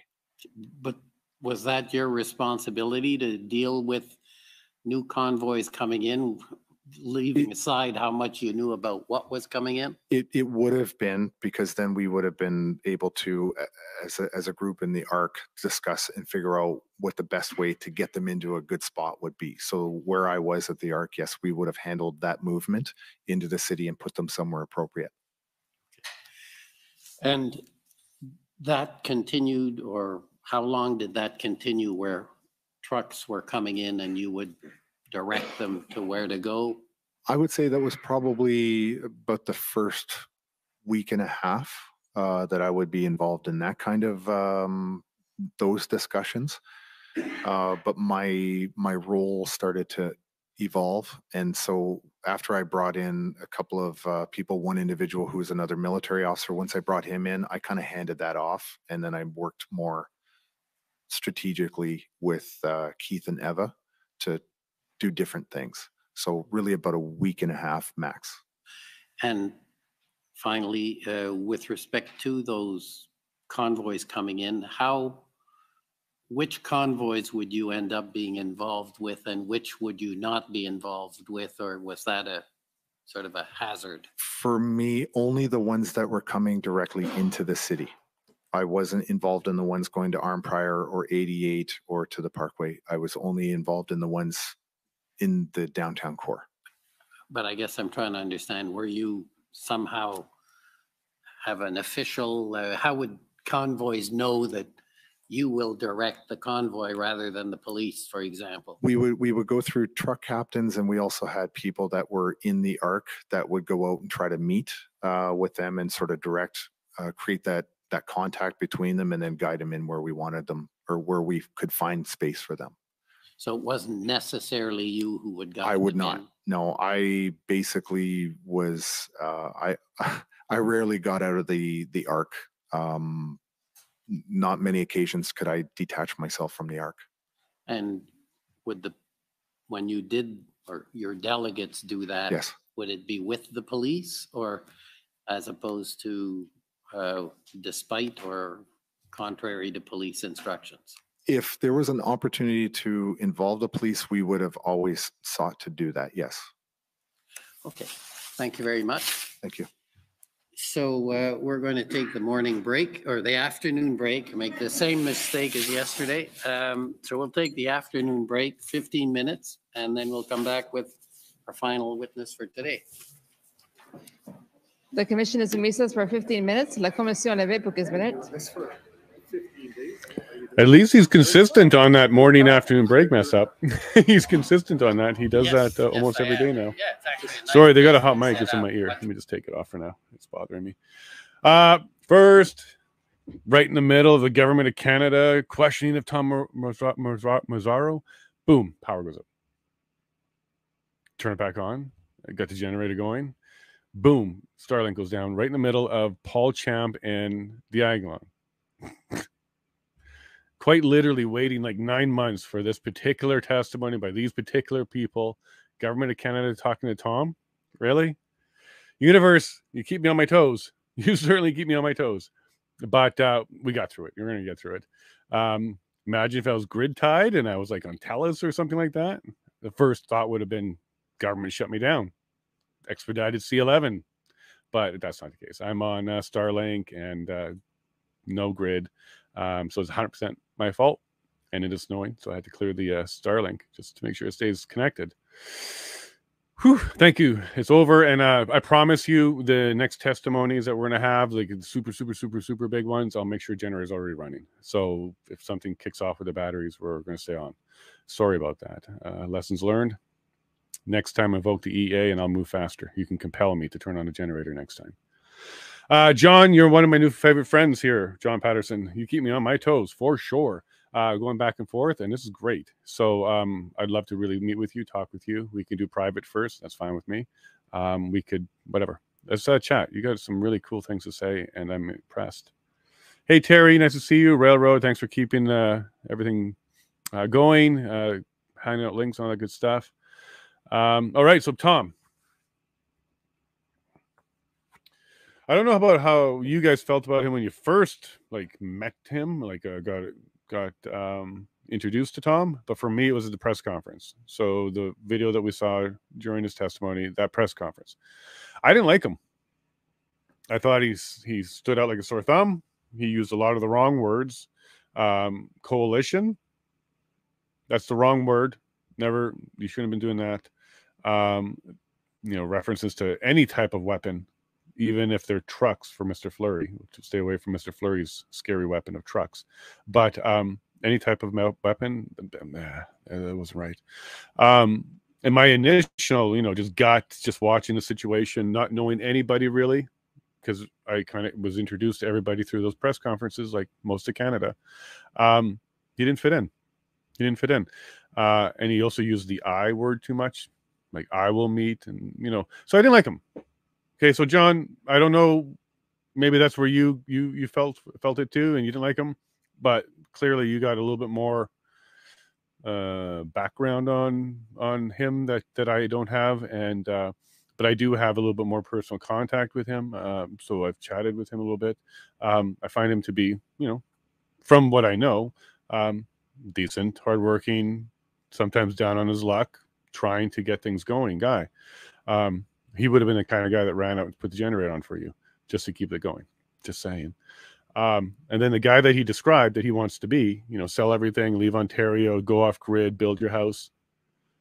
You just read my bio. That is me. That's what I did. I left Ontario, building a house, off grid, etc. So, mother from a different father, mother, whatever, brother from a different mother. So, John, whatever's going on there, if you're down for that one-on-one with him, maybe moderated something or whatever, I'll ask. I'll see what we can do. I'm sure he wouldn't mind having clear some air, but I want to make sure it's not a personal thing. So we're going to talk first before we get that going. But his testimony was all right. It was all right.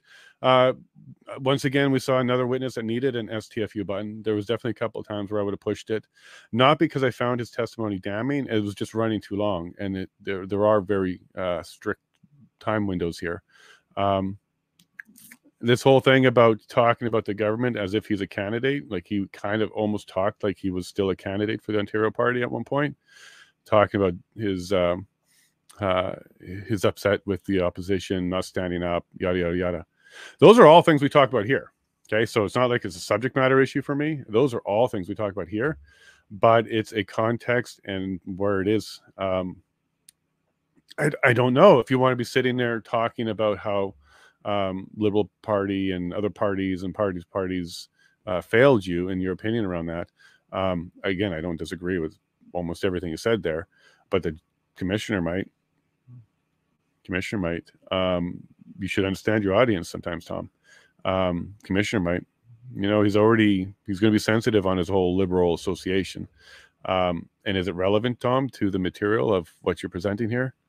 Does your opinion of the political parties change who invoked and what was invoked? No, I would have liked some of that to kind of stay out. Let me go.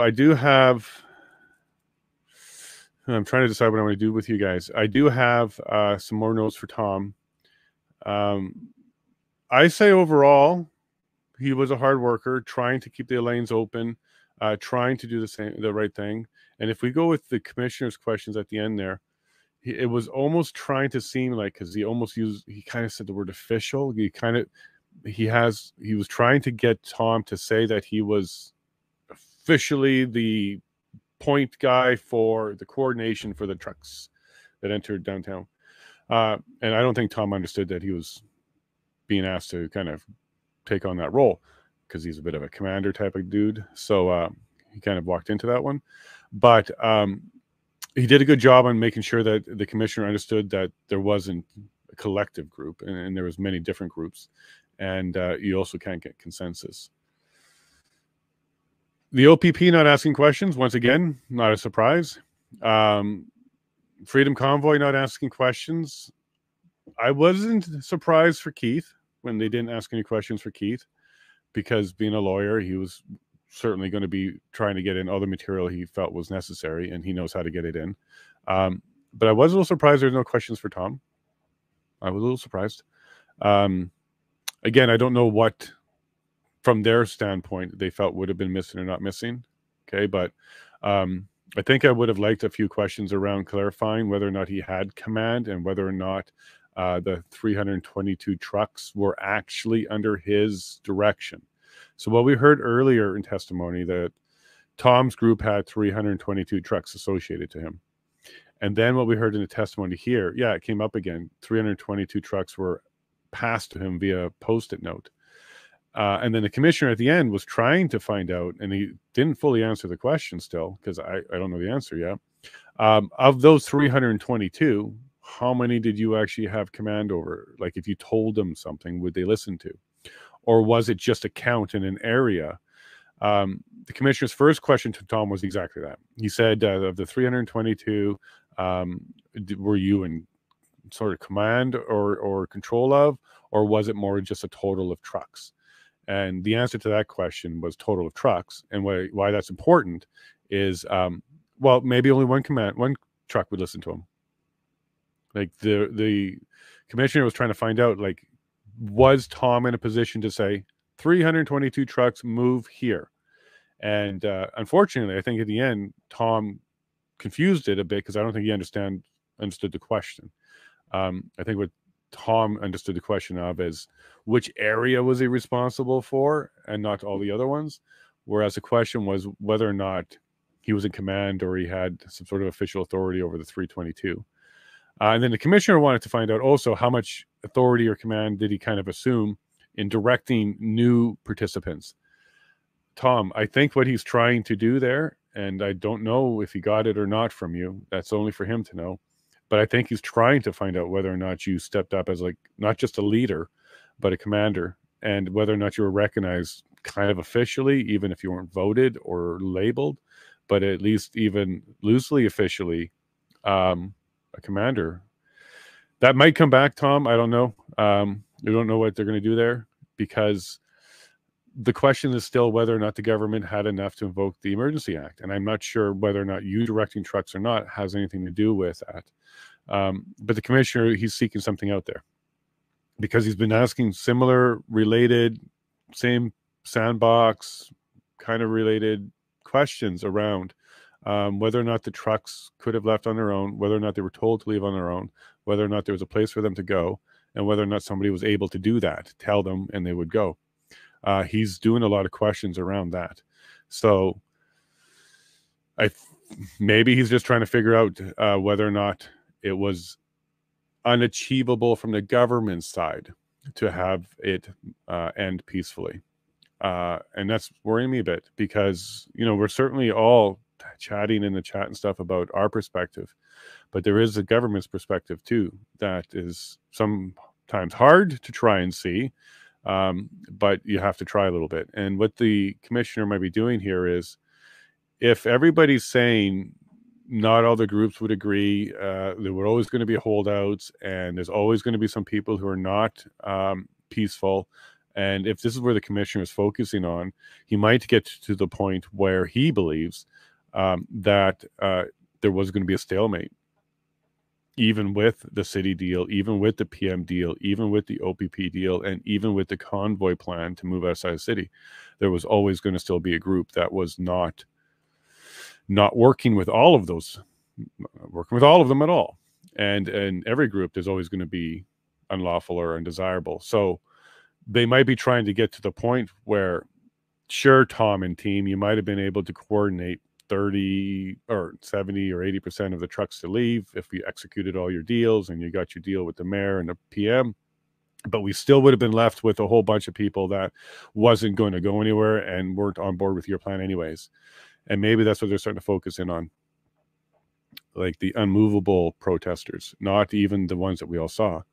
Now, that will not justify taking the police action on the peaceful protesters, because even if your argument is 30% or 20% we're going to be entrenched to not move, that doesn't give you the right to go after the other 80%.